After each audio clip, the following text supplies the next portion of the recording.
goal isn't to live forever. The goal is to create something that will. Welcome to Perspective, a podcast for wedding creators, where we sit down, often with special guests, and talk about our many years of experience in the wedding industry so that you can learn from us and grow your wedding business. And who are we? Well, I'm Simon, and this is Grogu. Together, we are Cinemate Films, two Scottish-based wedding filmmakers who love nothing more than drinking coffee, sometimes beer or whatever this is, and talking shop with others in the wedding industry.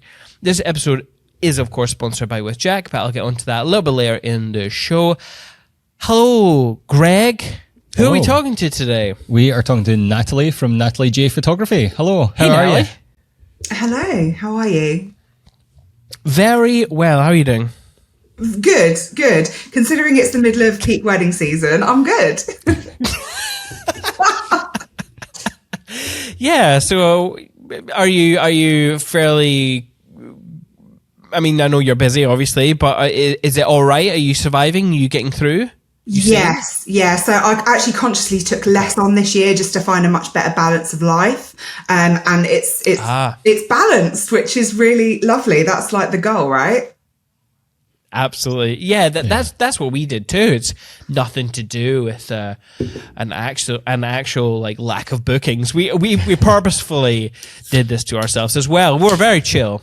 So, while Simon opens his can, have you got anything to drink there? I've got, do you know what I actually tea? have? I've got a Dr. Pepper that my husband brought me from work yesterday, which is still closed. I've got a glass of water, potentially thinking about using a fizz, which are, they're hydration tablets. So I used to only have them at weddings, and now I actually have them between weddings as well. And it seems to be helping. So yeah, I have like a potential choice of 3 drinks. A range, yeah. Wonderful. I've not seen a Dr. Pepper for years. Yeah, I know. It's good, yeah. I did come across this thing on TikTok, because that's where I seem to be all my time. And it was a Corona and some spirit, and you mix them together and it just tastes like Dr. Pepper. And I think actually we might have some of that in the office. Yeah, I think I just spotted some, so I could be tempted to buy some Corona for the next podcast. However, I have just taken a sip of this, which I just grabbed out of the fridge for today's episode because I'm heading to a gig after, and it's Huawan melon cherry mixed with rum and something else that I can't read the font of. It does not taste good. Smells lovely. Wait a minute. Doesn't not taste good. 8%. Rum on a Wednesday. You're going to be buzzing by the end of this podcast. Wednesday lunchtime. It's definitely maybe that's what it is. Maybe that's what it is, actually. Although that reminds me, the last time we saw you, it was at Lorraine and Chris's wedding, and you were drinking, were you not? I was drinking. I was a guest at that wedding for like the first time in 7 years. It was actually a year ago yesterday. It was their anniversary yesterday. Yeah. So yeah, popped up on my feed. Heels, sequin dress, and a glass of fizz in my hand, which is the complete opposite to what weddings are usually like, right? Yeah, you know what? We had a great time at that wedding. Yeah, it was good fun. I had a really good time. Obviously, Lorraine and Chris, love them. And then it was at a cool mining museum, which was a unique venue. So I was having the best time of my life. Yeah. But speaking of unique, like we were at Thrive this year. We obviously do the podcasts for them quite often. And when we were there, we're walking about and you obviously just look at the sponsor stalls, and we saw your envelopes that you sent to couples, or maybe you put prints in or something. With I can't remember. Folio, yeah. They were sitting on their desk and we're like, nice. Oh, they're really nice. And I was like, wait a minute, I know her. I know that name. So yeah, they looked really cool. Yeah. I love Folio. I use them for my own couples, and we actually got our own wedding album from them as well. So we had a legal wedding and then a destination wedding. We've got the legal wedding album printed so far, but 2 years down the line, not yet got the destination one. So we do need to sort that out. Where did you choose for your destination? It was Marrakesh in Morocco. So I would not recommend to organise 2 weddings within a week, one of them being a destination wedding on the tail end of a pandemic. Because when we were actually organising, the borders were closed, so we actually didn't know if it was going to go ahead. And I was like, no, I'm going to just plan along accordingly. But everything was super, super last minute. So we actually booked our own videographer like 2 weeks before the wedding. Really last minute, yeah. Yeah. So who was your photographer in your video? We had a guy called Ryan at RM Films. I actually worked with him like 5 days ago at a wedding at Kin House. So yeah, I've worked with him on a few weddings since, which is nice. Nice to see him again. Yeah. RM Films. Let's have a look at his little website.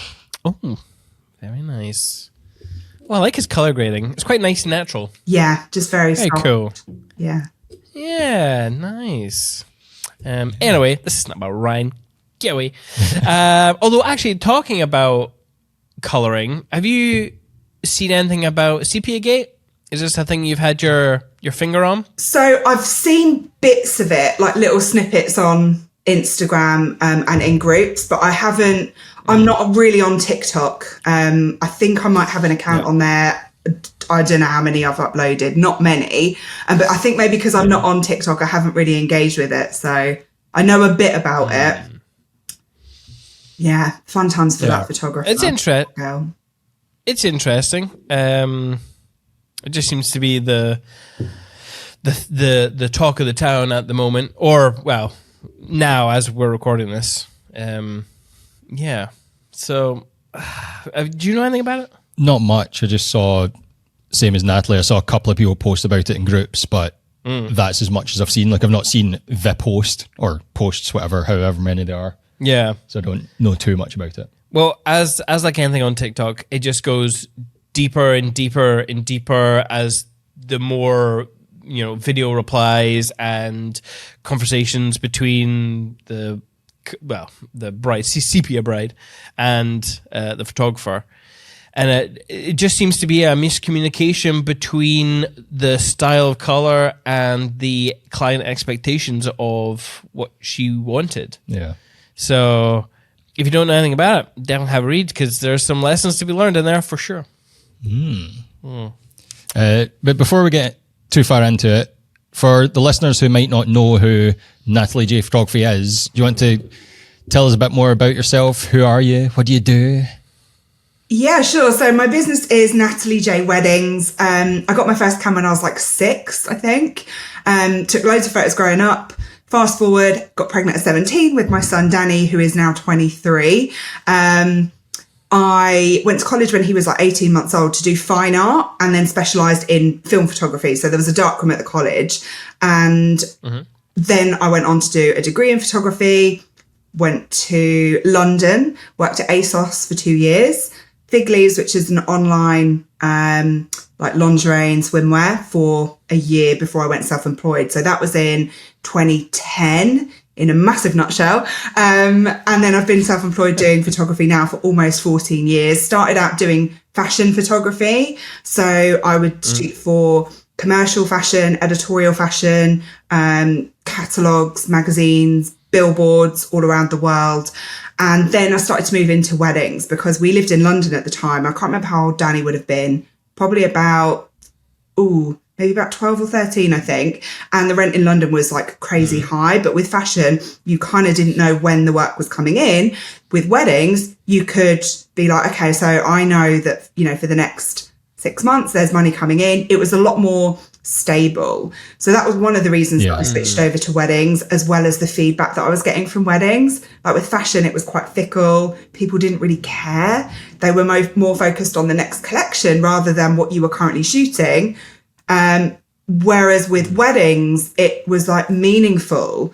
And for that reason, I kind of made the switch. So for about 4 or 5 years, I was shooting weddings on the side and mainly doing fashion. Then there was 1 year where it was kind of like balanced. And then the next year it massively flipped in the favour of weddings. So I can't remember what the numbers were. I think 1 year was like 5, 6, 7, 8 weddings. And then the next year was like 30. So I really made a conscious decision to like pivot and switch the business. So I've been doing weddings as my main focus now for, about 9 years, I think, 8 or 9 years, something like that. Yeah. You mentioned starting with film. Is that something that you continued on using even to weddings, or are you mostly a digital shooter? So this is really interesting, actually. So I used to shoot on film. So when Danny was growing up, would take loads of pictures in the darkroom at college. First year at uni, second year at uni, I got digital and realised that it's quicker and cheaper. Even though the gear isn't necessarily cheaper, the process was, right? It was like, I can't even remember, Canon 350D or something with like a postage, like a stamp-sized screen on the back. And since then, I've just shot digital. I haven't actually touched film at all.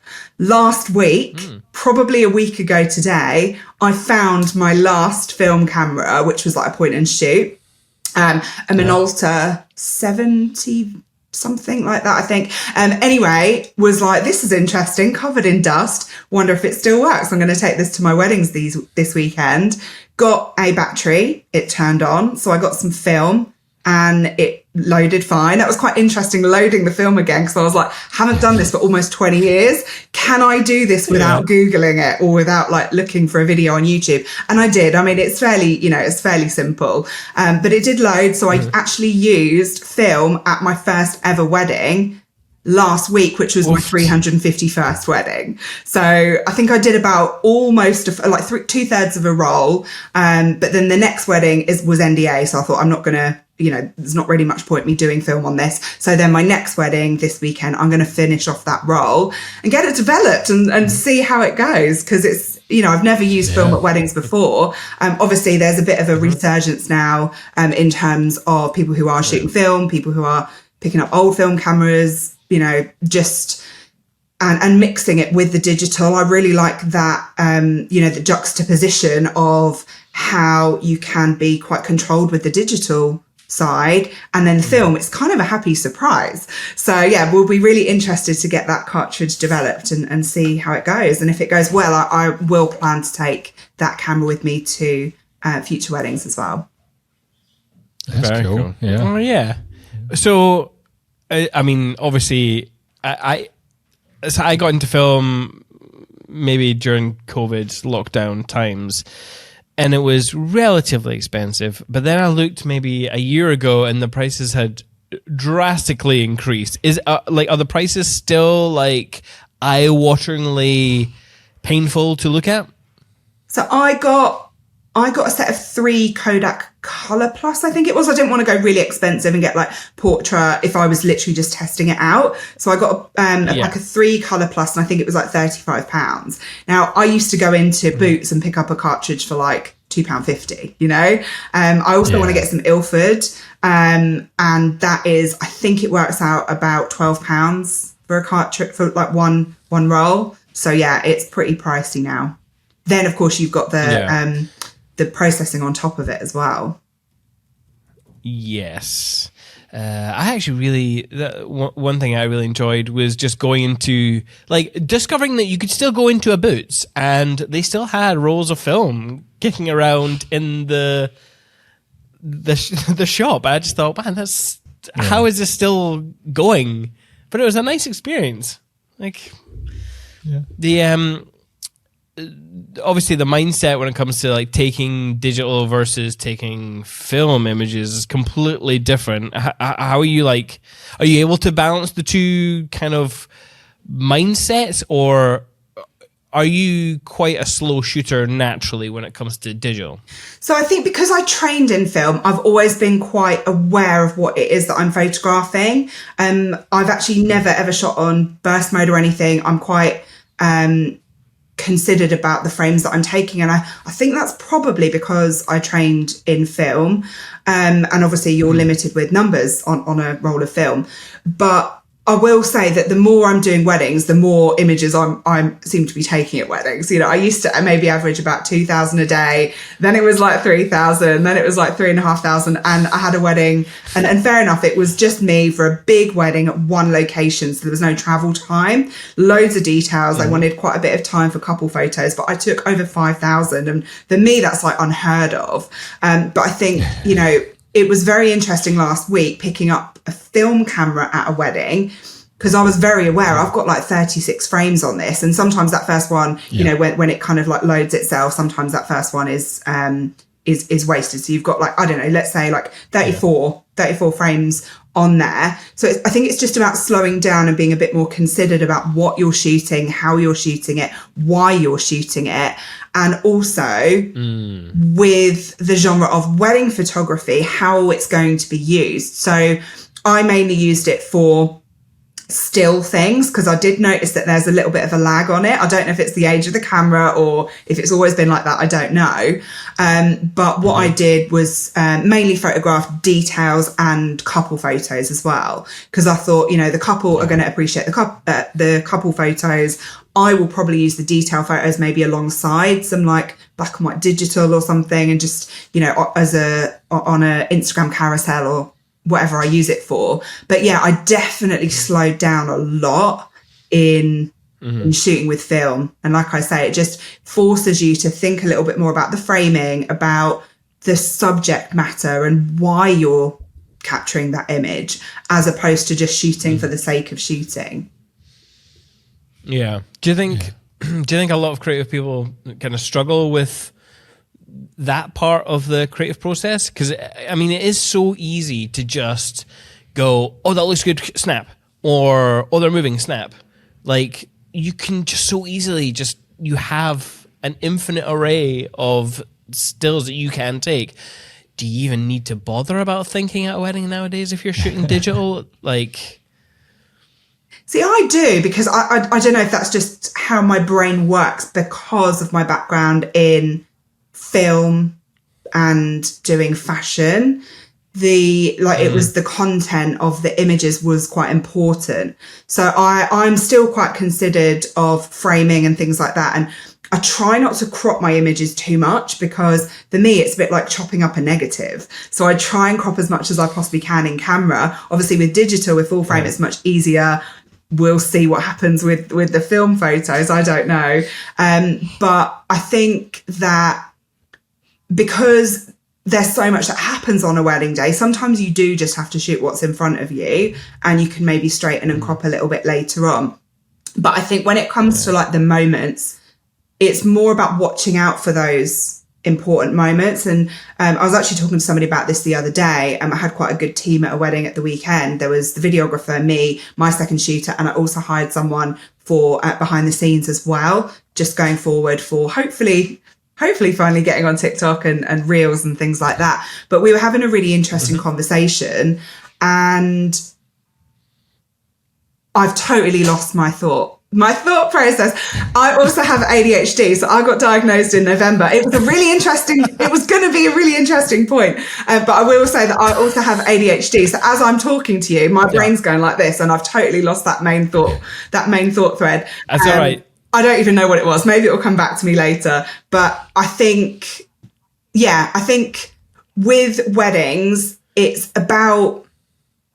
also understanding what's important to your couple as well. So rather than just shoot, if the couple have said, this thing's more important to us, my nana's going to be there, she hasn't been very well, or we're getting married in this location because. So it's understanding those things. So I suppose there is a certain element of just shooting for the sake of shooting to capture things quickly, but then also being mindful that these are important photos, and you do have to be mindful of the moments that you are capturing. Yeah. I totally get that, and don't worry about forgetting your train of thought. I do that all the time. Like, don't worry. You mentioned, well, you didn't mention a content creator, but you did mention someone shooting behind the scenes. Were they like? Had you just hired them to shoot yourself, or were they a hired content creator? Like, yeah. Were they there just to capture you? Were they a hired content creator? Did they have the name of a content creator? Like, what was the... So I hired her. Okay. I knew it was going to be a lovely wedding. And like I say, I'm just really focused this year on getting a lot more behind the scenes content. So I hired her. I've actually never worked with a content creator to date. I want to like touch some wood, because I've heard some horror stories.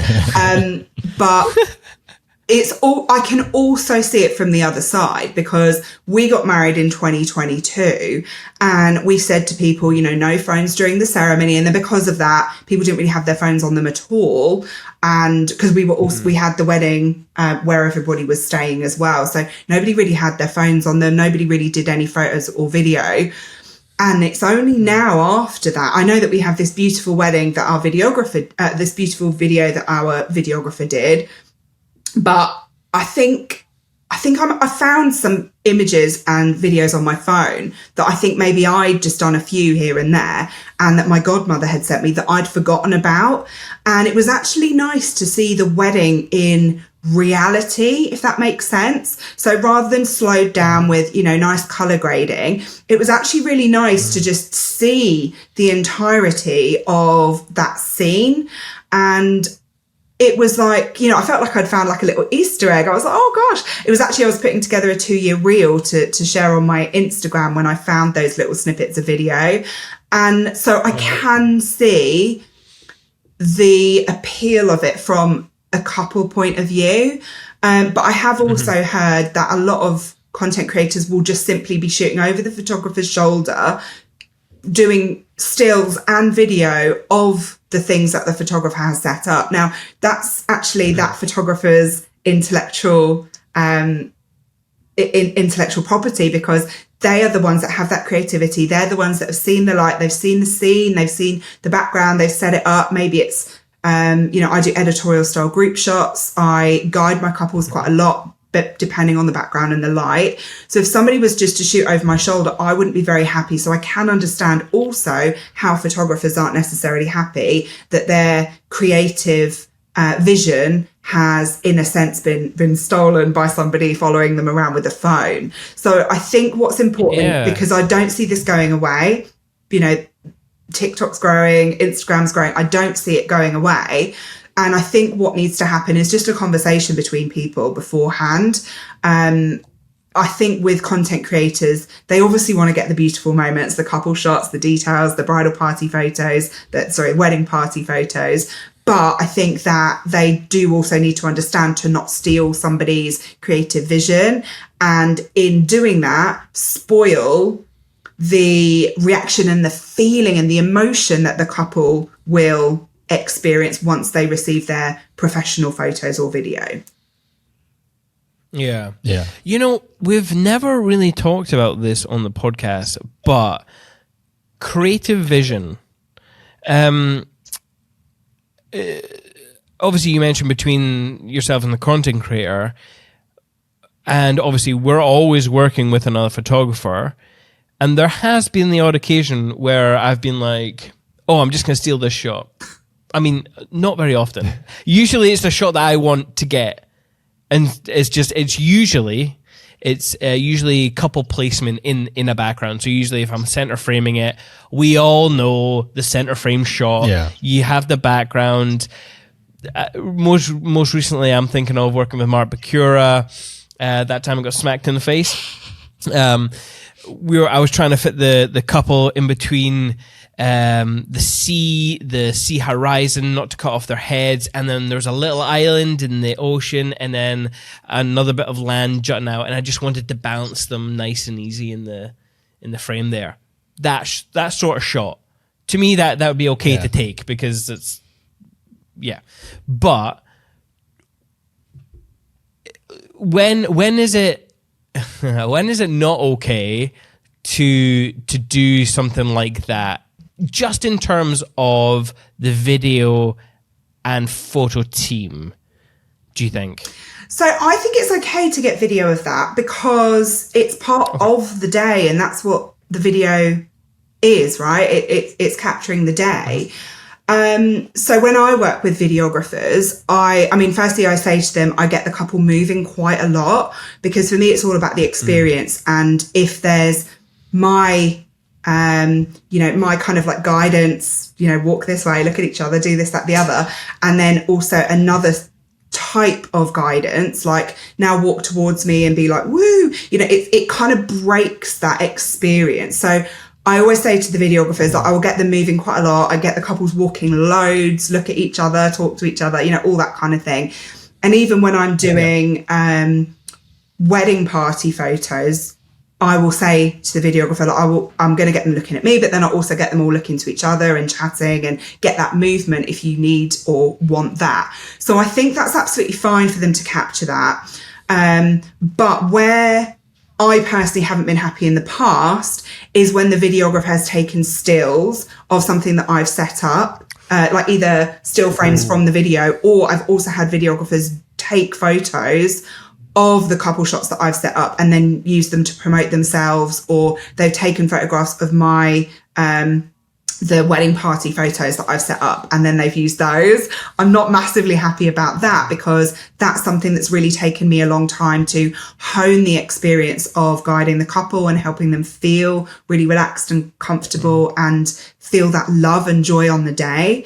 And it's also taken me a long time to hone my artistic eye for the group shots as well. So I think if videographers are doing stills, I wouldn't necessarily be happy about that. Probably the same with content creators, actually. If they did stills of my couple, the couple setup or group shots, maybe not so happy about that. But I'm totally fine with a bit of behind the scenes, because like I say, as a bride, I actually liked having the behind the scenes, and now as a photographer I also like having the behind the scenes, but with me in it shooting rather than just the moment itself, if that makes sense. I think maybe that's the difference, isn't it? It's getting more in the scene to kind of show that reality rather than making it too perfect as a content creator, because you have the professional photographer and videographer there present who are trained in what they're doing.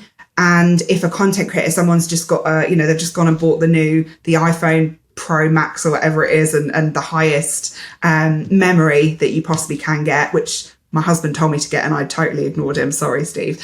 But if they've literally just gone out and bought a phone and they're like, do you know what, I can make $1,000 a day or whatever it is filming behind the scenes, I don't think that they should be stealing what the photographer or videographer have been setting up. Yeah. I think one of the big differences is, like, when we are working with a photographer, it's usually a collaborative effort and we're suggesting some things or poses for the couple to do and places to go. Whereas, like, the assumption, we've not worked with a content creator either, but the assumption is that they're just hanging around on the side and not really contributing. So that's maybe where the bit of the gripe comes from. Yeah. I was having I've had a few conversations with people about content creation, because so we started offering content creation as a way to, well, let's be blunt, as a way to earn extra money at weddings, but also to save an extra person being there. Sorry, content creators, that seems really brutal. But I was having this conversation, and I won't name the photographer, but he was talking about how close and how intrusive they get, but they don't realize because they're so new to doing weddings, I'm assuming, unless they're a photographer. And he showed me this clip, and it was during the vows, and I'm sure we've all had this experience with a bad videographer or a bad photographer, and they're literally there. They are part of the vows. You can see them, like, over the shoulder. Like, I can understand in that situation that would be annoying. Yeah. But it's interesting that you've got the other point of view, having been a bride and seeing those moments and knowing what they can bring to the sort of memories. It's interesting. Yeah, so I was actually thinking about this the other day, and if we were having our wedding this year, I would hire a content creator, but I would be very sure, get everything in. I don't want you to just be photographing me and my husband or filming me and my husband. I'd like you to get the videographer in, the photographer in, because I also think that is in the content creator's favor, because then that videographer and that photographer are probably going to use that content, tag that content creator, and then that's free advertising for the content creator. But I really like what you said there about how you guys have offered that. So I might actually nick that and have somebody like work under me as the content creator, because then you have a little bit of, because there's already an established relationship there, you can say, please don't put them out until I've given the previews or whatever agreement you have. But I think that's a really good idea, so I might nick that. I will also preface this because I had also this come up during a wee social event, meeting up with some other photographers for pancakes, and it was Joe and Liam. Joe was asking me, what do you do? Like, if you have all this behind the scenes footage of a photographer, say, like, do you ask permission? And if you are taking behind the scenes footage of somebody, I would definitely recommend you asking their permission. Not that you need to legally. I don't think, like, this isn't a question of legal. I just think if you're going to be videoing someone and you want to bolster your relationship, just communicate with them. And, you know, and if you're going to post something of them, just go into their DMs, ask them, hey, do you mind if I post this video? And if they say, I'd rather not, just don't do it. Like, there's been a lot of these kind of questions popping up recently that I've noticed about, like, couples and NDA and, oh, I've shot this really amazing wedding. It's the best wedding I've ever done, but the couple don't want me to do it. Should I still post it? And I'm like, don't post it. Do not do that. Anyway, I had no questions regarding content creators on this on this podcast for you. So let's get back onto your photography and your journey. Like, tell us a bit more about that transition from sort of studio fashion photographer into weddings, and like, was there any challenges you faced in like going from fashion, where there's a lot of time and control, I guess, to the fast-paced documentary of a wedding? Yeah, absolutely. And it's quite interesting actually, because the first few weddings that I did were for either acquaintances through fashion or people who I'd worked, you know, clients that I'd worked with in fashion. And I thought, oh, it's a wedding, you know, it's all good. I had actually shot one wedding. I shot my first wedding in the second year at uni for like £250, got up at like 4 a.m, got the train at like 5 a.m. or something from Nottingham all the way to Bath, shot a wedding, all direct flash, because that's how I thought that you should shoot a wedding. This was all on that digital camera that I'd bought in the second year at uni with the screen that was like the size of a large stamp. Direct flash all day, because I thought that's how you should shoot a wedding. And then got the train back again. And I think I got back to Nottingham at like 2 a.m. So it was like a 22-hour day for like, was it I think it might have been £200, and the dad just gave me like an envelope with cash on the day. But it was somebody who I had, she had like a corset company. I'd done shoots for her. So when I was at uni, I did a lot of like burlesque photography. And then that kind of led into doing, you know, shooting for alternative fashion companies, corset companies, that kind of thing. So I'd had actually photographed for this bride, and then she got married. Shot it all with the direct flash, as I say. For a long time, I was like, God, these photographs are terrible. Now I look back and go, they're actually all right. It's kind of like come back around again. Ahead of your time. I was going to say, when you said the direct flash, I was like, oh, you're kind of on trend. Yeah, I use quite a lot of direct flash now, which is funny how it's kind of come full circle. But then when I was self-employed, mainly doing fashion, like I say, you could get to a Monday and not know what that week was looking like, then maybe get a phone call and have every day book up. Or you might not have anything that week. It was really unknown. And then when I started to get people saying, oh, you know, I'm actually getting married, I need a photographer. I know you don't do weddings, but I like your fashion photography. Can you come and photograph it? And I think I probably did about 4 or 5 that way.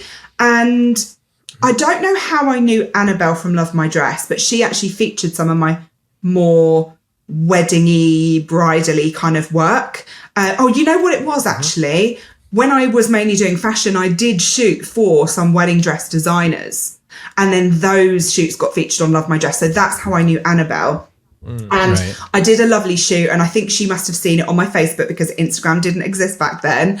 She saw it on my Facebook and said, can I feature this? So she did.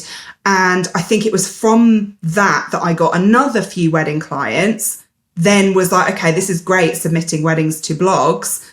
I'll send more of them. And at that time, they were all quite quirky sort of weddings. And it just kind of snowballed from there, really. And it was people seeing my work from being featured on blogs, or it was word of mouth back then. So as I said before, it was kind of doing like 5 weddings a year, 6 weddings a year for quite a while, and just thinking this is a bit of extra income into the business and into our household. And it was when I started getting really good feedback and think, you know, this actually means something to people. It's like a lasting thing rather than just these images that are going to be used for, you know, if it's a quarterly season, if it's a quarterly collection, 3 months, if it's a biannual collection, 6 months, you know, fashion seemed quite flippant, and I liked the feedback that I was getting from weddings. So that was one of the main reasons that I made that transition, as well as, of course, the higher price point, but also the stability for us, because I was still a single mum living in London at this point, being self-employed and going, oh my God, how am I going to pay the rent this month? So weddings actually really helped us have that security.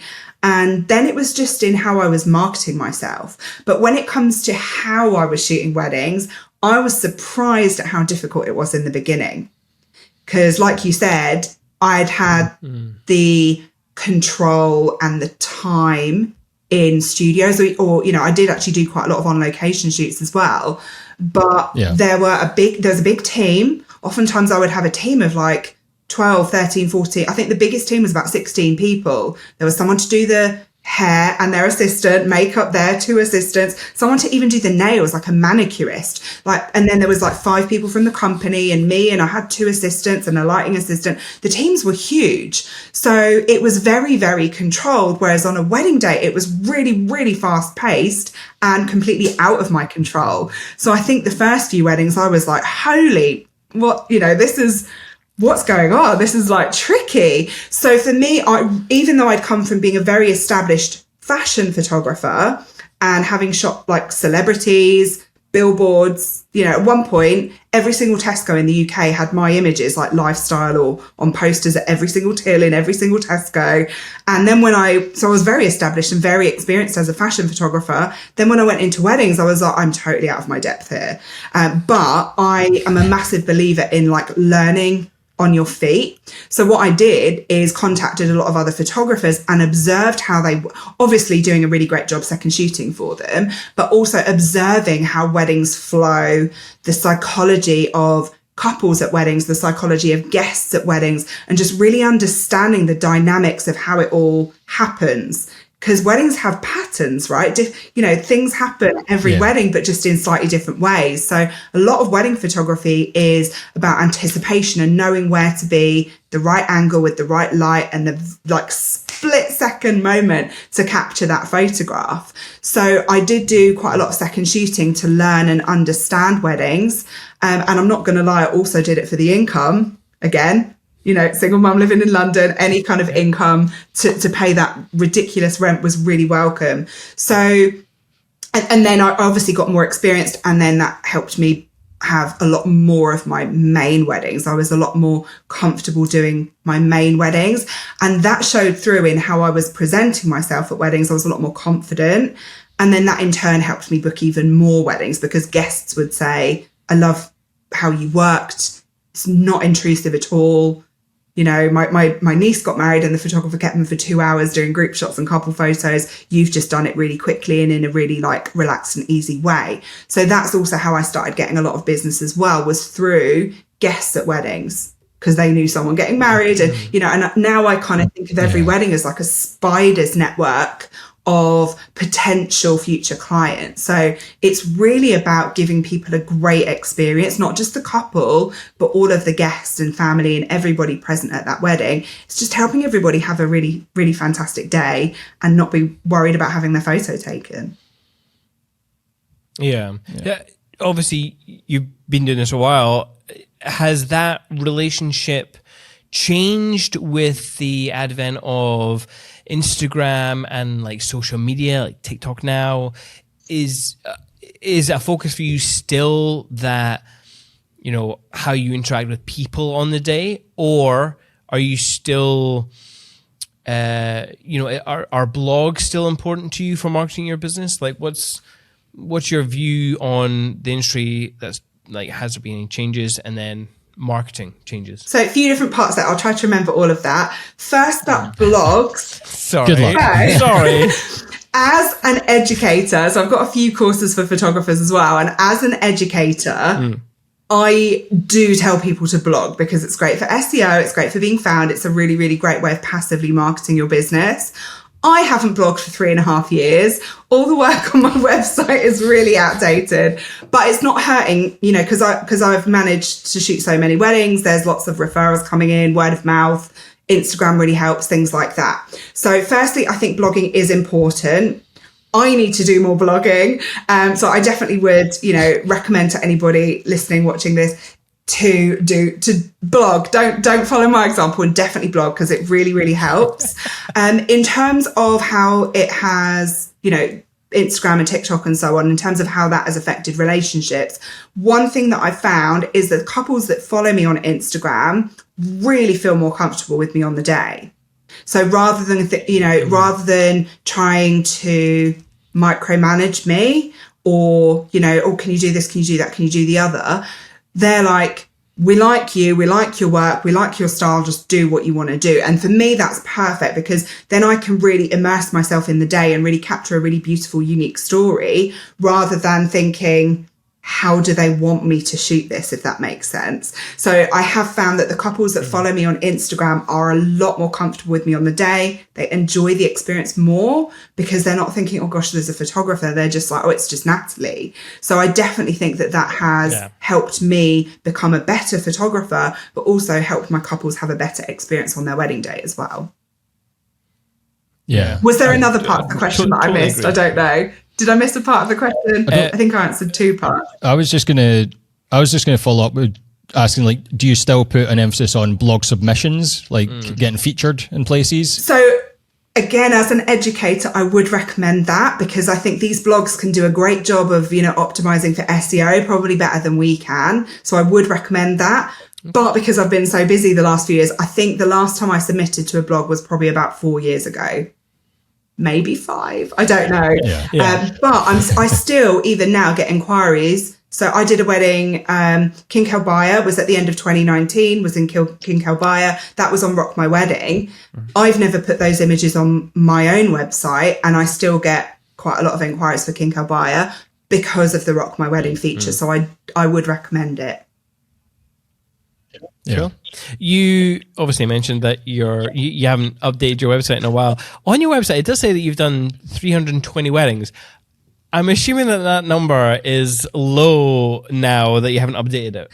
So interestingly, that was like the one thing that I would go in and update was the number of weddings that I'd done, how old my son was, because at one point it said he was 19 when he was like 22 or something. So I've actually shot 352 weddings now. So yeah, that's not up to date. But honestly, hand on heart, all the images on my website are 4 or 5 years old. Yeah. Okay. But that's fine. It's not hurting the business. And also I had a call last week about doing my new website. So that is coming. There's also quite a few other changes happening within the business. So it's simply, I've been really busy with the COVID postponements, and because I rebranded in 2020. So July 2020, I rebranded, redid the website, added loads of extra content on there from, 2019, 2018. And then it just went bonkers, didn't it? 2021 was just crazy. In the time that I'd usually shoot 16 weddings, I shot 48. And then we went straight into 2022. Oh, also, we got engaged in the September of 2021. So then I was also planning our own weddings at the beginning of 2022. 2022 was just bonkers. Then I hit 2023 and I'm like, my God, I'm knackered. Still had a busy year in 2023, as well as putting together another course. And then now we're in 2024. I'm like, you know what? This is the year for balance. Just have that balance, Natalie. Yeah. So it's quite nice to have a little bit of a slower life this year in terms of weddings. There's still a lot of other things going on, but yeah, that was a really long answer to your question. You're obviously trying to balance the amount of work and what you're doing in each different aspect of your business, but how do you balance the passion for the work? How do you stay passionate about capturing weddings or about the education? Like, so it's interesting, actually. How do you stay passionate? Yeah, I think in shooting less weddings, you're more passionate about it because you're not getting burnt out. Because when you have less of something, it seems more valuable. It's more enjoyable, right? Like if you have chocolate every day, you're not going to enjoy it. But if you have it like once a week, you're going to really appreciate what you have and enjoy it more. So I have actually found this year in shooting less weddings, I've been able to enjoy them more, but also I've had more energy and more creative thought process because it's not just, you know, I've never farmed out weddings, but it has been a little bit like a conveyor belt, particularly over 2021 and 2022. And I think in shooting less, you can be more creative because you've literally got more creative ideas, thought process, and in turn, more passion for it to fuel you and light you up. You know, sometimes you have those weddings that you come away and you feel really drained, but then other weddings you come away and you feel like buzzing, right? And you can't get to sleep until like 1, 2 a.m. because you're just so like, oh my God, that was amazing. Like my weddings this year have been like that. And I really attribute that to firstly me slowing down and looking after myself more, but also in shooting less weddings, it has allowed me to enjoy it more and be more passionate. And I think that definitely shows through in the work that you create as well. Yeah, I would agree actually completely with what you just said. And I feel like every wedding that I shoot this year, because we are a little bit quieter than normal, I am noticing that I am very present at a wedding and I am very good, it would appear, at talking to everyone at the wedding and just having a good vibe with everyone. And it makes me feel very good. So, yeah. And in terms of what you were talking about, eating chocolate every day, it's not going to taste, you know, you're not going to, I can't remember what the words were. Appreciate it or enjoy it as much. It's not gonna taste that's the one. I once saw a bodybuilder cry eating a cinnamon roll. Because it was so good? Because it was so good, because they haven't, you know, it's such a strict diet process. And then, yeah, anyway, I don't know why I thought of that. It'll be this beer. 8%. That'll be what it is. I want to get onto your branding. Because obviously I do think it's one of the most important aspects of business, because essentially it is the first thing that people see is how you put yourself out to the world. So your branding, when I look at it, I think it's natural, it's modern. You've definitely got an eye for storytelling. When I look through all your galleries, there's definitely that aspect to it. But how do you approach your brand identity? So in the beginning, I had my brand as I thought a wedding photography brand should be. And I had a little logo with a little love heart bird with a heart in its mouth, scrolly text. The color was like a turquoisey color on like a mottled background. Then when it was updated, I switched up the colors to be grey and light pink. And the next rebrand came around, and again, I'm like, okay, I want it a bit more me, but it's still wedding photography, but I did want part of me in it. So I had a little winged scarab beetle, which was gold. I was doing a lot of destination weddings at the time, so having the wings kind of represented that, and the text was a lot more simple. Then when I rebranded again in 2020, that was like my big lockdown project. I got a new logo created, and I knew that I wanted to just strip it back and have it be more me, like more authentically who I am, the kind of weddings that I want to be shooting, the kind of weddings that I want to enjoy shooting, be passionate about shooting. So I just stripped it right back. And the brief to the logo designer was very, you know, the Vogue logo, the Elle logo, the Tatler logo, but still with a little bit of a twist on me. So I think it was slightly more, so rather than being tall lettering, it was a little bit stretched sideways, if that makes sense. And that is the logo that I still have. And I definitely feel like that is still very much me. And I feel like that has survived those 4 years and is still very modern now because I did it in a very authentic way. It's very much me. So now that is how I now approach my brand. Like there's a lot of me in there. And I think when your branding is very true to who you are, and we're talking logo, we're talking colors, we're talking the images that you use, the content that you put out there, the words, like the text that you are using on socials, on your website and so on. When it's very you, I think it definitely shows through. You know, there's that authenticity there, and that you know, you're invested in your business. I think that really, really shows through. So what I try and do now when it comes to my branding, you know, for any part of my business, anything that I'm putting out there, I make sure that so I put a lot of stuff out there, but it's all very intentional and very strategic. I never really put anything out there just for the sake of it. I really consider, does this tie in with the business? You know, does this make sense to post, rather than just posting for the sake of it, rather than just putting a story out there for the sake of it? I'm really considered about what's in there. So, you know, ask my husband. Sometimes I'll move things out of the background, like this is not on brand. Like I would hide the fizz. I do show this sometimes because it does help other photographers. But if this was in the back, like let's say I'm doing, I don't know, a little video of like the meal at weddings, which I literally did this the other day at Kin House when they had a lovely light pink and light green colour scheme. This got moved out of the way. So I think when it comes to branding, I'm just very considerate. And I think, I mean, look, guys, I've even thought about the top that I'm wearing today, because I'm like, okay, if they put a reel out, I really wanted to wear a pink top, and I thought if they put a reel out and that's going to go on my feed, the pink's going to clash, that's not going to look good. But, you know, the black, the stars, that kind of goes. So I'm very, very considered about what I'm doing.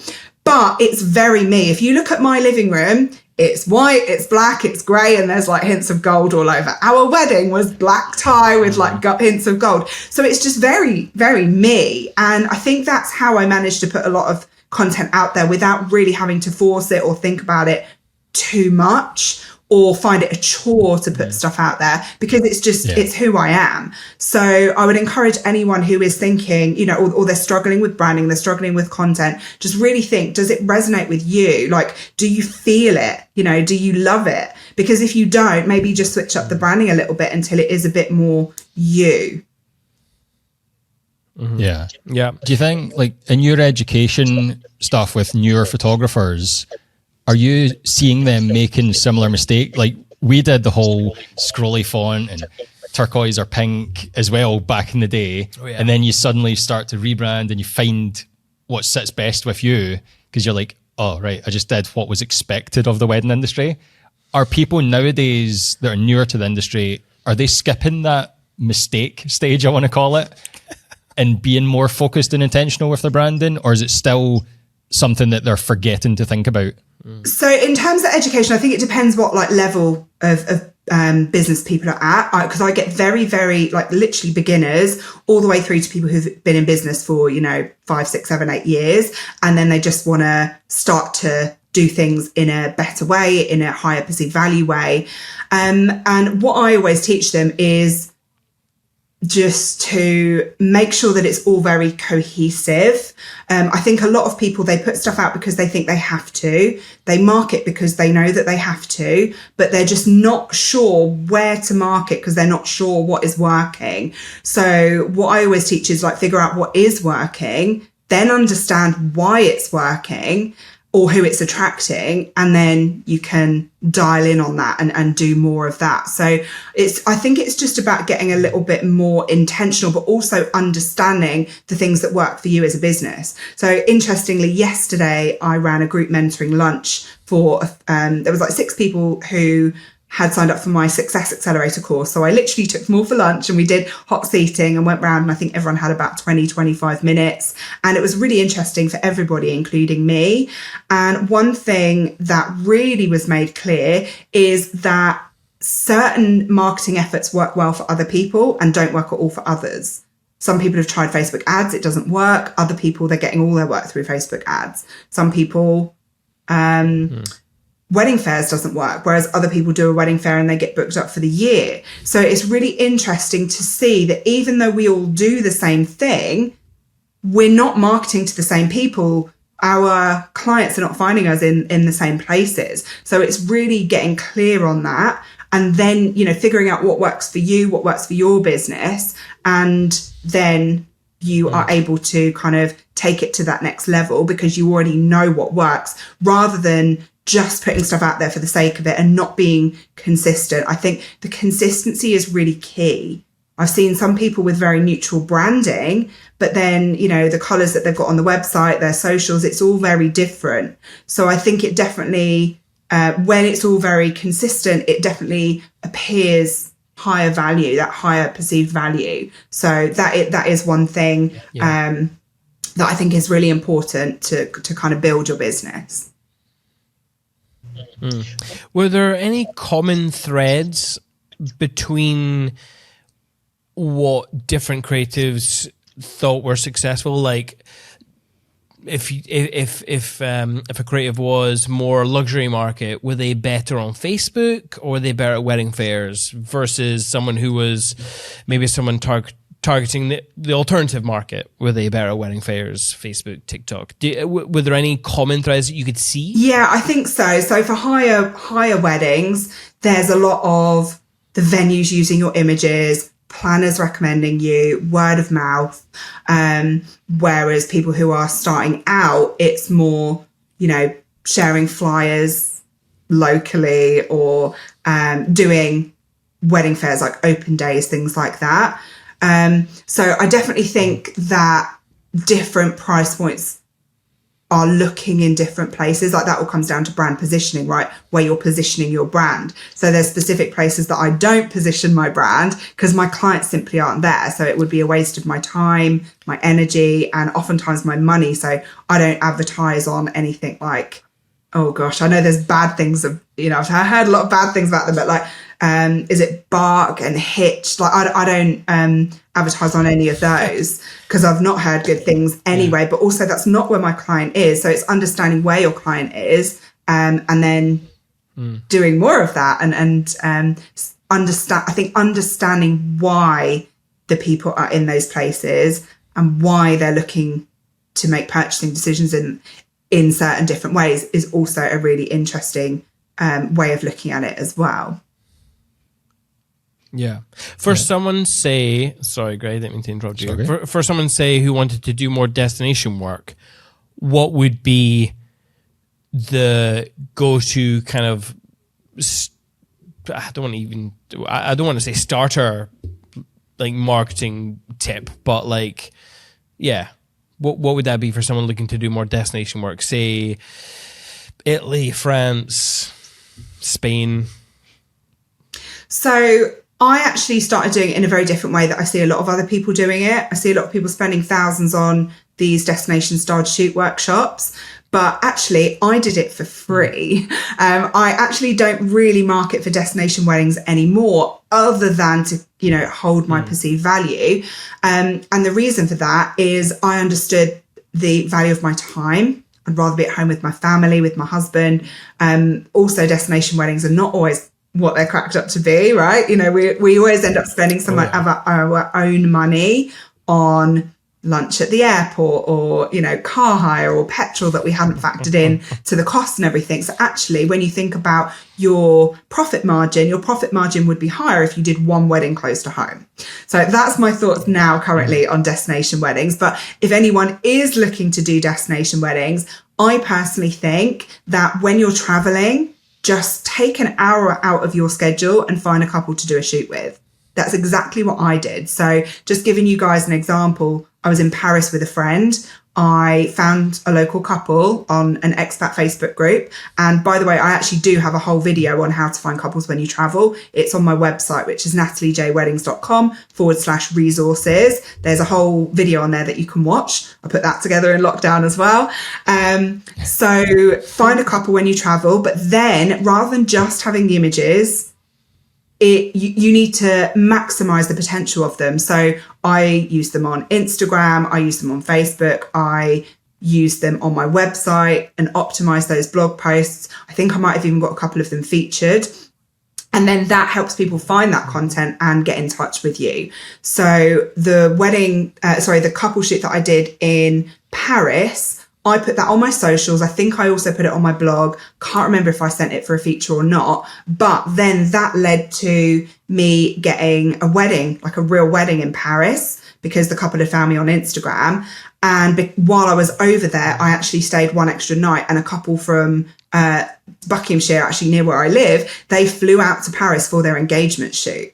She was like, I don't know where we do our engagement shoot. And I'd literally, and this was because I'd put it on my stories. I'm going to be in Paris. Does anyone want to fly out for a couple shoot, pre-wedding shoot, engagement shoot, or post-wedding shoot? And she actually said, we've actually never been to Paris. It doesn't have any meaning to us. But I suppose if we have our engagement shoot there, it will have meaning. So they flew out and we did like a sunrise engagement shoot for them. And then later that day, I then got the train home. So in me getting up early, one day, for like an hour to do a shoot at the Eiffel Tower, that led to me getting a whole wedding in Paris and a couple flying out and doing their engagement shoot. So that was a decent amount of money. Another quick example, I was attending a workshop in Iceland. It was a workshop with Ed Pearce, because I'd seen him at Way Up North, Jess Rock and Gabe McClintock.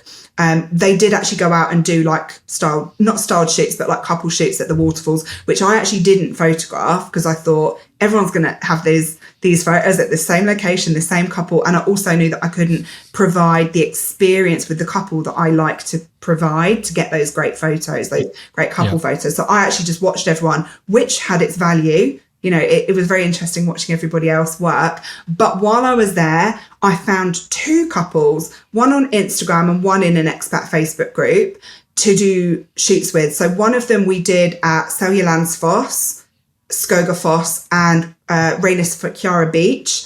The other couple we did out on the Reykjanes Peninsula. So we went to the geysers. We went right down the bottom. I can't remember what that bit's called. Near Grundvik, I think it is. But I did a shoot with them again, put it on Instagram, blogged it. I think I blogged both of those shoots. That then led to me getting a 2-day anniversary shoot along the South Coast. So a couple booked me for 2 days to do anniversary photos along the South Coast. Then because I blogged that and featured that on my Instagram, a couple booked me for their real wedding in Iceland. So that was an outdoor wedding under a waterfall. They had the reception at Umi Hotel. And then instead of an engagement shoot, which I also offer with destination weddings to get more content, they had a post-wedding shoot. Mm-hmm. So that post-wedding shoot meant that they had their wedding gear on, and we did it. We didn't go to any of the main waterfalls because they were like, that's overdone.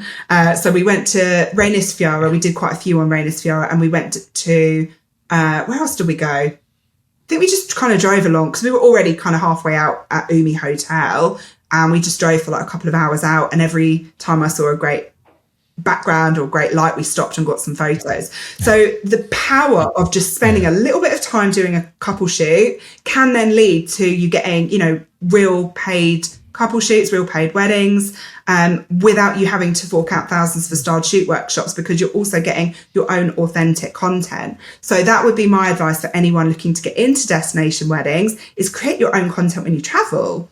You know, you're not actually paying to go there because you're already there on holiday. So literally just watch the video that I have that you can, you know, there's quite a few different ways to find couples. Find a couple, do a shoot with them, but then make sure that you're really making the most of that content to hopefully help people find you in the future to get those destination weddings.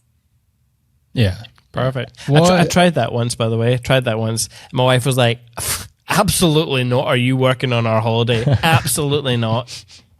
So it doesn't always work now. Get out while she's still in bed. Get out while she's still in bed. Sneak out. Sneak out. I get a bollocking for sure. Hey, I'm Ashley from With Jack.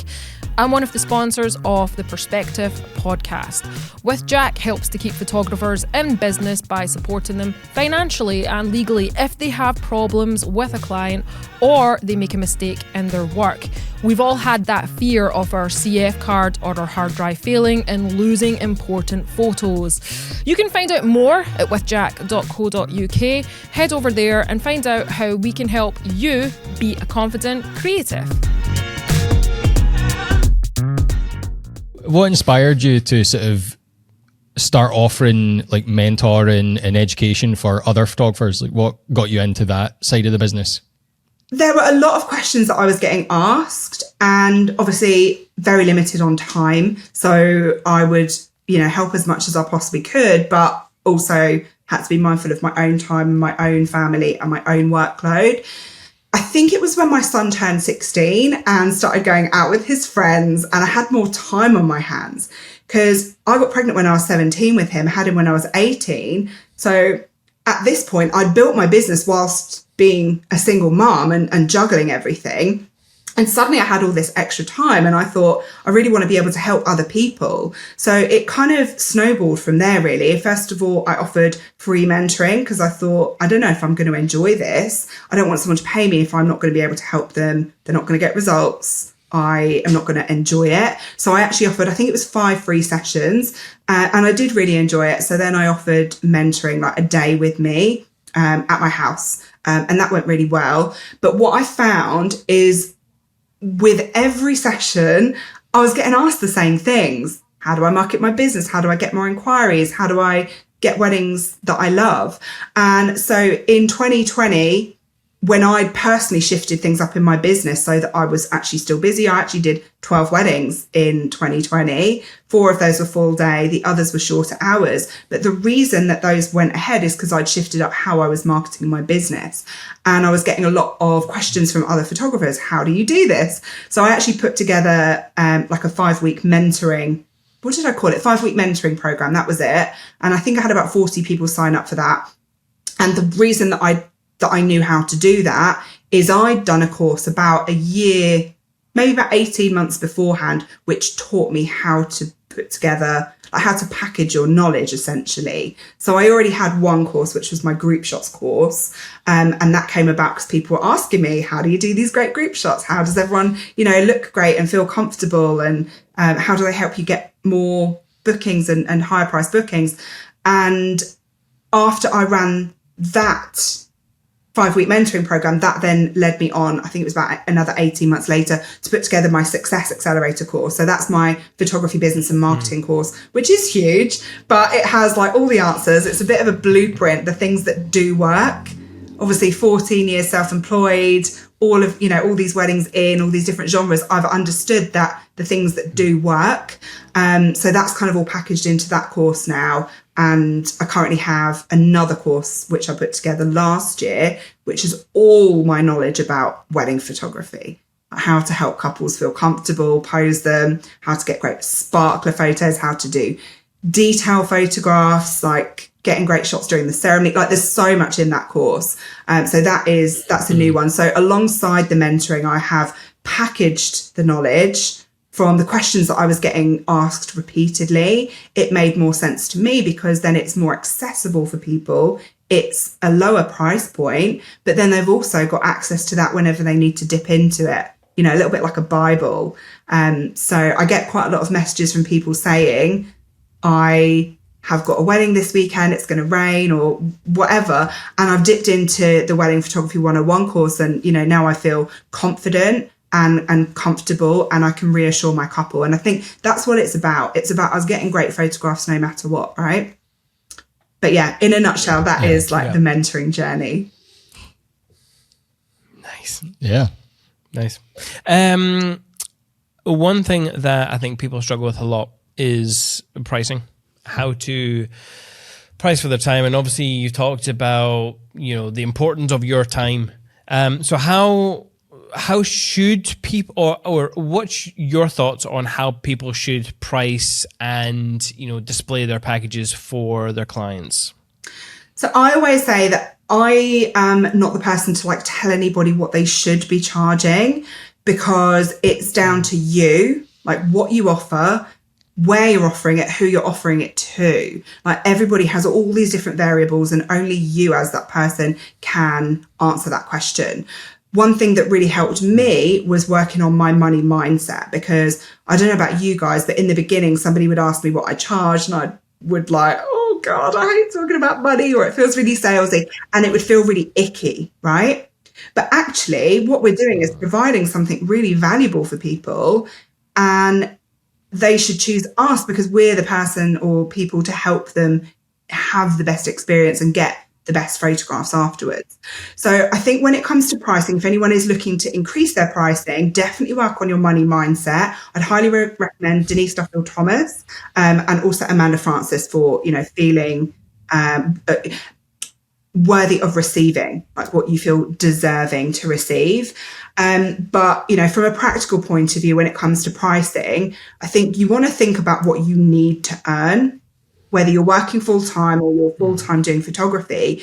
Think about what you need to earn to pay the bills, to pay, the mortgage, the rent, the council tax, all the bills, the childcare, food, all of the things. Obviously add on for tax and VAT if you are VAT registered. And then you want to add on what you want to earn.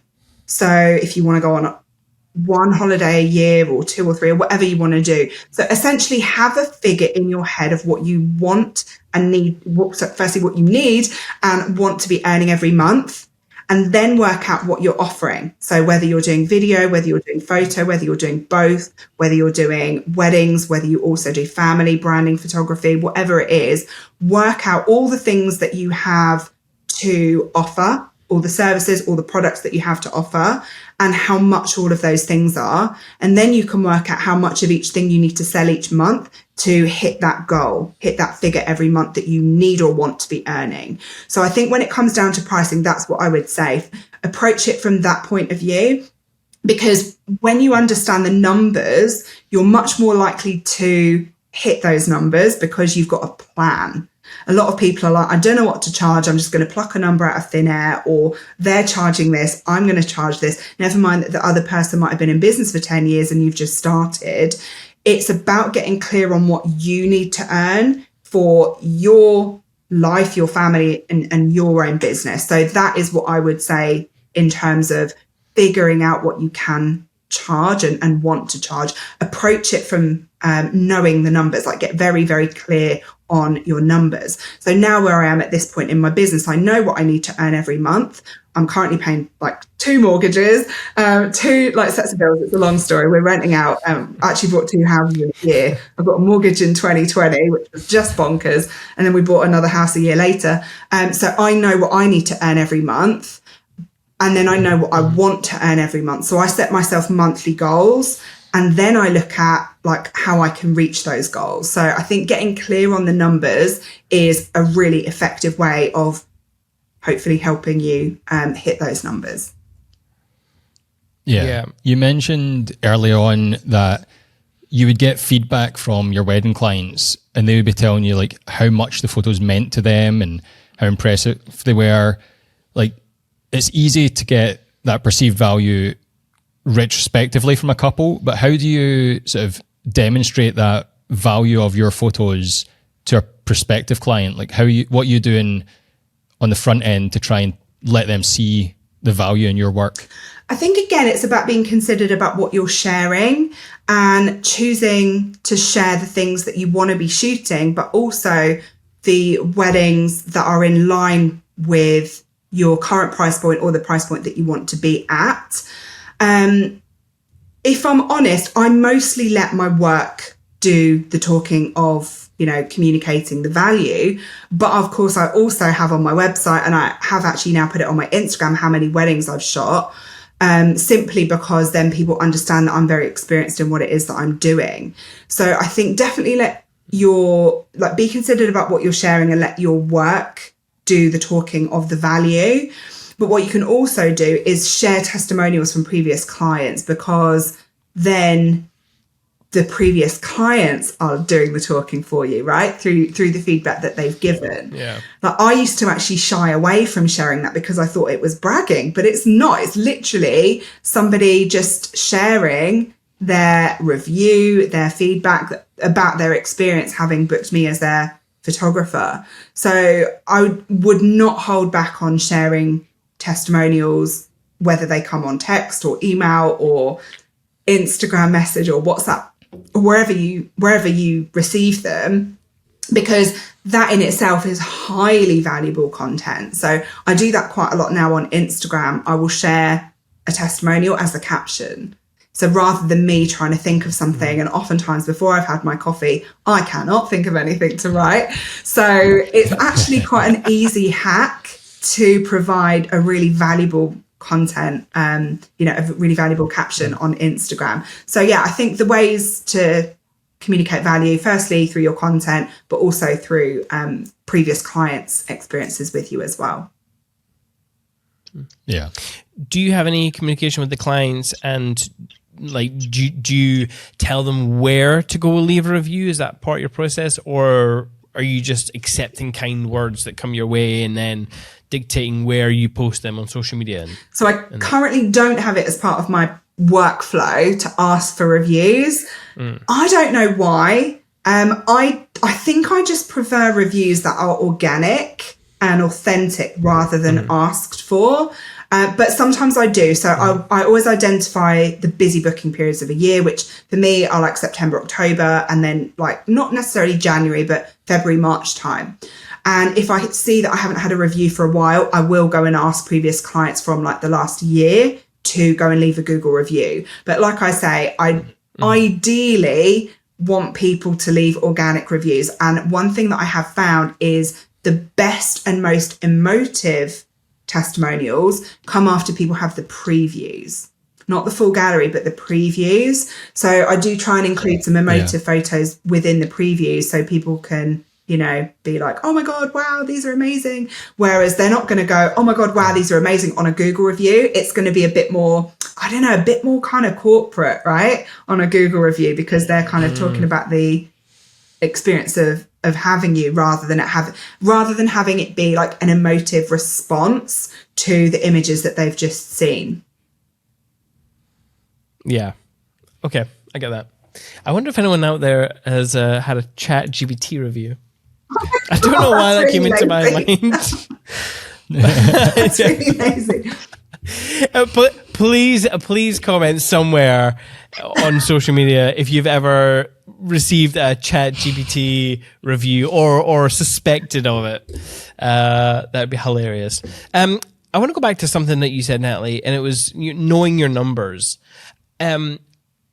Obviously motivated by a lot of panic that I've seen this year from creatives. But if people know their numbers and they are genuinely not hitting those numbers and they can't figure out why, do you have any advice or ports of call to address first in their business? Like, or should they just be like giving up right now? So the giving up thing is like the worst thing you can do. And I think, so I see a lot of people, I mean, I don't really participate that much in groups simply because I've got quite a lot going on. The one thing that I see is people going, it's really quiet. Is anyone else really quiet? And everyone kind of gets swept up in that, like, oh my God, yeah, I'm really quiet. Oh my God, is everyone really quiet?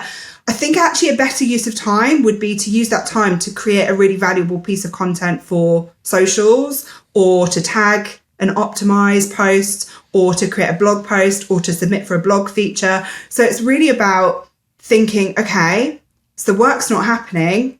What do I do?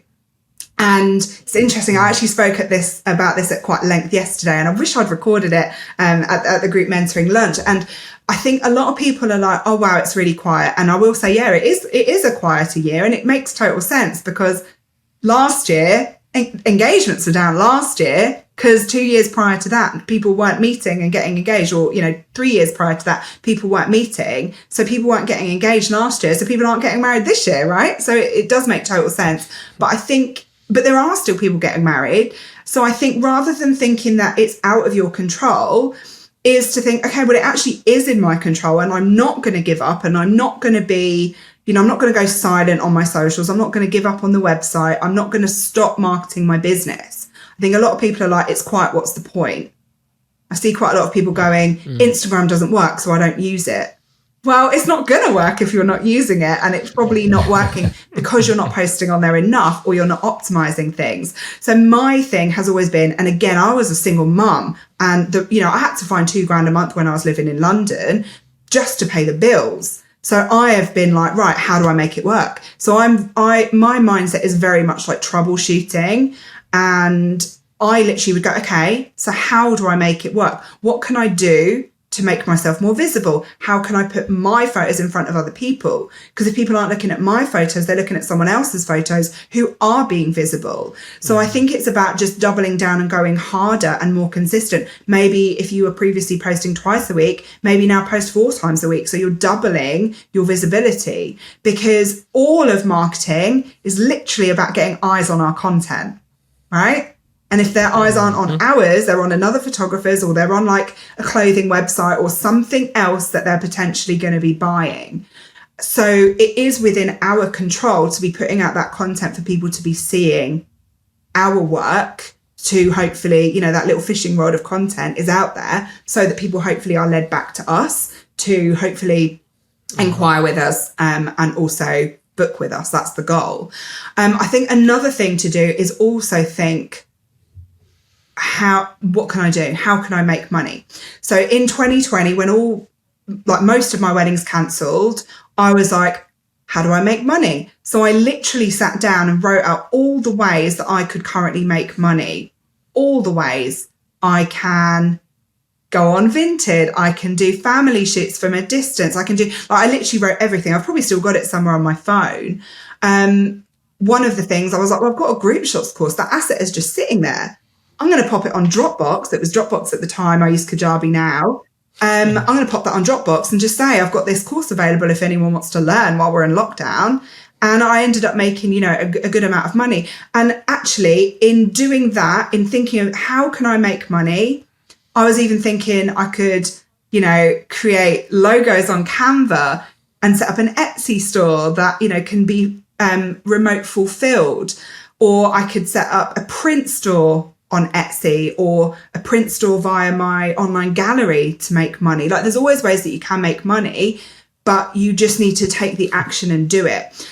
And actually, guys, I made more money in 2020 than I made the year before when I was fully booked with weddings, because I thought out of the box and thought, okay, how do I make the money? How do I still keep the income coming in? How do I pay the rent? How do I buy food when all the weddings are cancelling? And like I said before, in shifting up my marketing, I was still quite busy with weddings. And because of that, people were like, how are you still shooting all these weddings in 2020? And because of that, I then put together a course, which at the time was ridiculously low priced, to help other people. And then they got bookings as well. So I think it's just thinking outside of the box, and rather than going into a Facebook group and going, is anyone else really quiet, or posting, you know, gifs of tumbleweeds and things like that, just think your time is precious. You're not going to get that time back ever. That time is now gone. So use it in a way that it's going to enhance your life and help you improve your business, whilst also being in front of the people that you can help. Because if you're not doing that, you're actually doing people a disservice by not letting them find you. Yeah. That always reminds me of, there was one piece of advice I remember years ago. I can't remember who it was from. I'm pretty sure it was at a video workshop.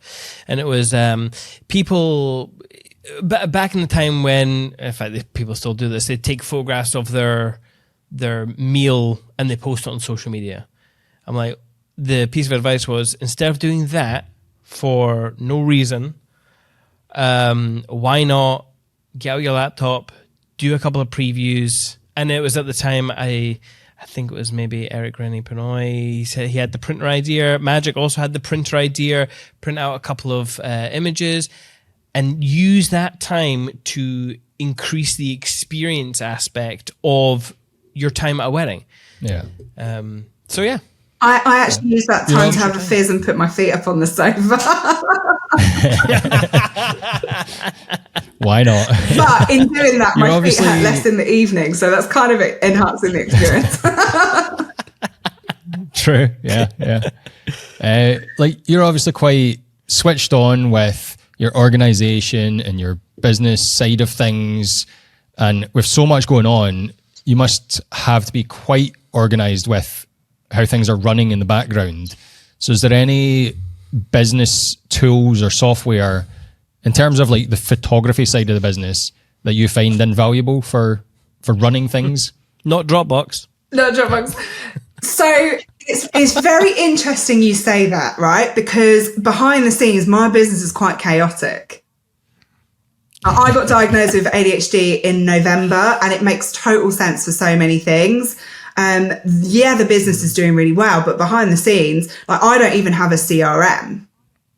I've shot 350 weddings, right. But this is actually a really good real idea. I might do this, and this is how you can run a successful business without things being perfect. So I don't have a CRM, but the reason for that is there were no CRMs. When I started out in my business and I started shooting weddings, there were no CRMs.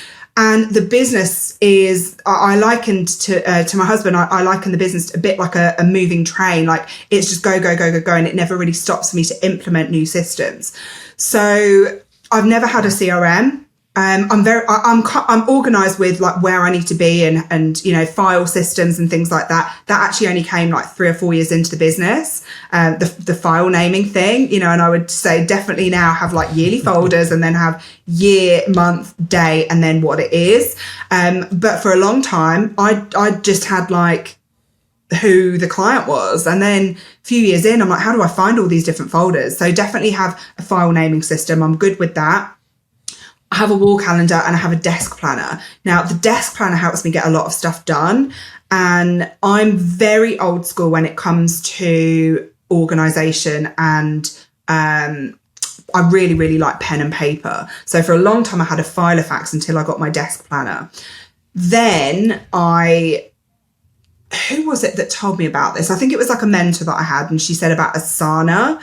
So when I'm launching, I use Asana as a project board, but I now also use it. This year I'm taking on somebody to help me with my culling and editing. That's one thing that I just can't do that this year. So she is helping with that, and we have an Asana board. So I definitely would recommend Asana because it also has a calendar. So you can assign tasks to different people. You can put a deadline date in, and then it will come up in the calendar. I also use Asana to map out my content when I'm launching. Like if I'm launching a course or something, I will color code the different platforms.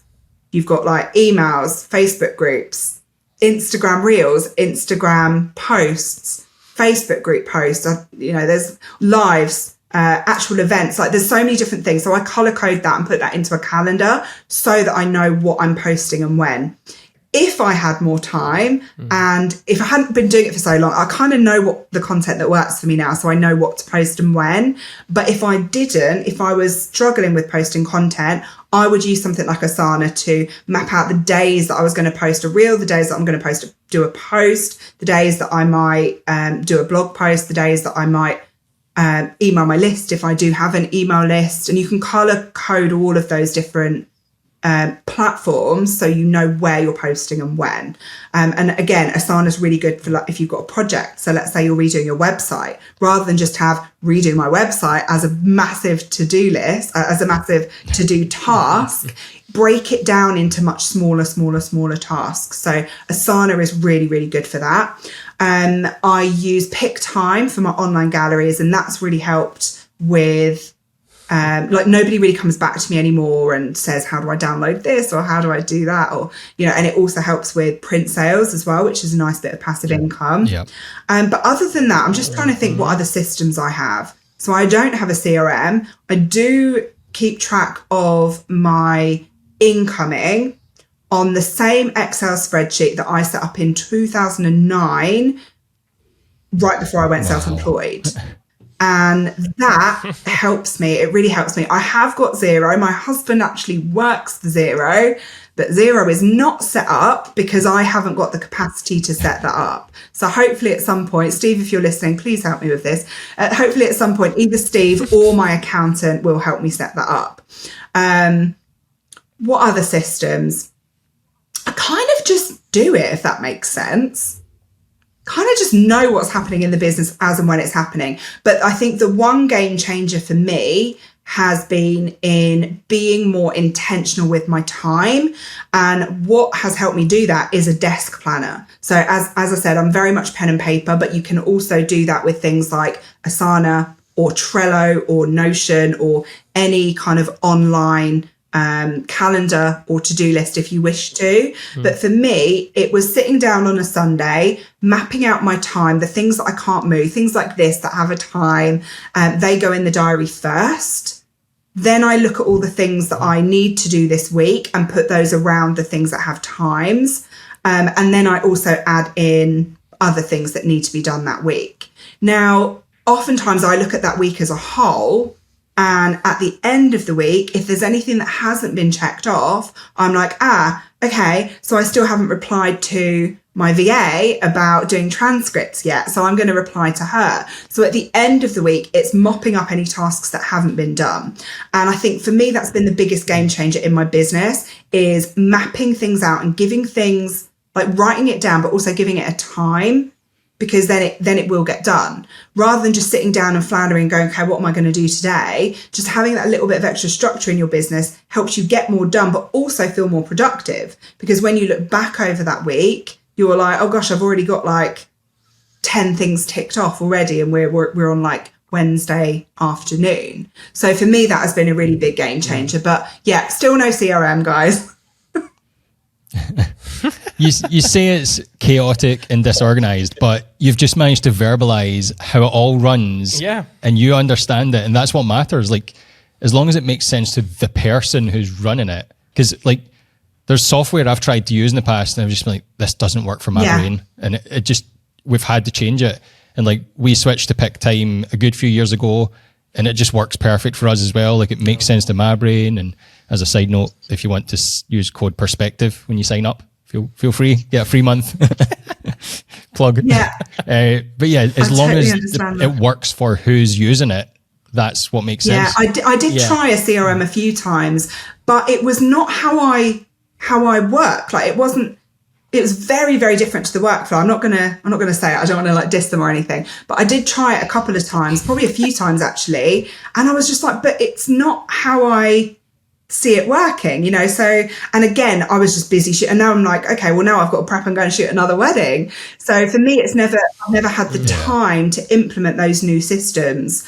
This is the year about me changing things up a bit in the business. So it is becoming more automated and more systemized. But I just want to say again, like, a lot of these things weren't available when I started my business. So I figured out my own way of doing things. And it's working, it's doing all right, you know.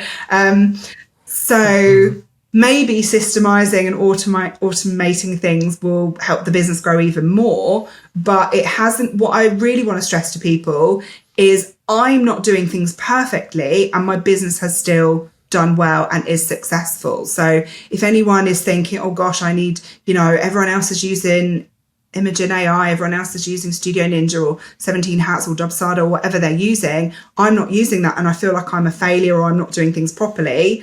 I don't use those things either, although we are setting up the AI editing. I don't have those things either, and my business is still doing okay. I think the thing is, if you're happy and your business is turning over, that's the main thing, rather than thinking, okay, it all needs to be perfect. You know, I think a lot of people think I can't start things until it's perfect. I'm a bit embarrassed because it's not perfect, or, you know, and I think I might make a reel of the ways that my business isn't perfect so that people can, you know, we're all just human and everybody works in different ways. Our brains work in different ways. I have ADHD, so my brain is like got 1,000 tabs open all the time. So I kind of know what's going on up here. I do have things now written down in spreadsheets and you know, things. I've never missed a wedding. I've never gone to the wrong location. It's all good. Again, I'm going to touch a bit of wood just in case. But yeah, I just want to stress the point that your business doesn't have to be perfect to do well and for you to be happy. Yeah, absolutely. I mean, you know, you brought up a good point, and it makes me think back to when we started. But you're right, there was no CRMs when we started out. We had a big whiteboard and a folder with Polly Pockets in it. And Polly Pockets. And you know, when an email would come to us from a client, it would just be like, well, whoever gets there first answers the email. that is not a good system to have when there's two of us and we're very different. Like, I'm all over the place and he loves the Excel spreadsheet, so we're very different in terms of our approach to things. Yeah. So I'd maybe start writing and then I'd be like, you know what, I'm going to leave it for Greg. So just, oh my goodness, what a chaotic start to a business. My business is still chaotic. Yeah. It's fine. I feel like we're a little bit more controlled after designated ourselves very specific roles. Yeah. I feel like it works a bit better now, but it was iffy at the start. One thing I will say, actually, guys, is I've been on quite a lot of podcasts, and you guys, the process has been the most organised, streamlined process of like onboarding onto a podcast of all of the ones that I've done. All Greg. All Greg. Impressed. I'll write the show notes. So I'm glad you had a good experience coming onto the podcast. I'm hoping that your experience on the podcast has been equally as enjoyable, because that was my part. So it has been. I know we have the big content creator like Luke, and then come back around again. Yeah. I know. And ever since that start, we've been like deleting questions, adding questions, being like, oh no, the time's all wrong. However, with that in mind, should we go to show and tell? Let's do it. Let's get an image up. So, for all you audio listeners, I'm very sorry, but this is the part where you really should join us on YouTube to see the 3 images of Natalie's that I have picked. Now, there will be... I should say that these are probably very old images of Natalie's. Yeah. That's not my fault. But to be fair, although you have garnered experience in the years, I feel like the way you approach creating an image or telling a story in an image is similar in a lot of ways. So there are 3 images. I've definitely kept it to 3 images. And the reason I picked this first one was because I feel like so many images are staged. And I mean that in like what you see now in social media. It's like they almost have moments at a wedding for a photograph. You know what I mean? So with this, it's very dark. It's silhouetted. You don't really... What's happening outside is not important.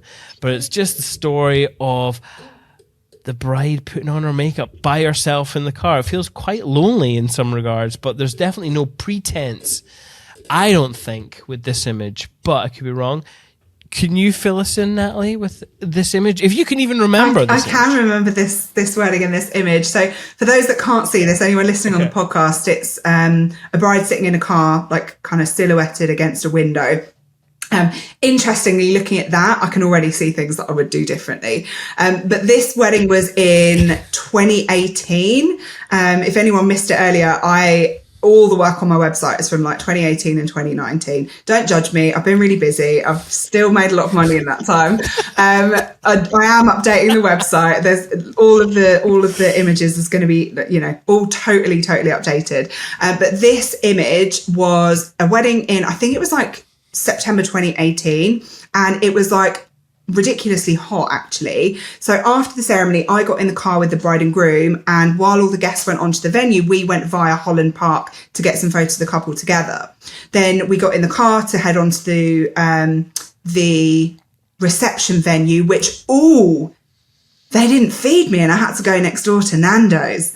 And then when I came back, and then when I came back into the venue, because I'd shown them the pictures before, and I'd gone, well, that's a shame, you can't use these pictures then if you haven't fed me. Went next door to Nando's, and when I came back in, they were like really apologetic, and they not only, me and my second shooter, they not only reimbursed the Nando's, but like gave us a bit more money. And I'm like, still not getting the images if you didn't look after us. So that was funny. But we were in the car, so going back to the image, ADHD brain. Going back to the image, myself and the bride and groom were in the car coming from Holland Park onto the reception venue. I really want to say the venue, but I'm not going to.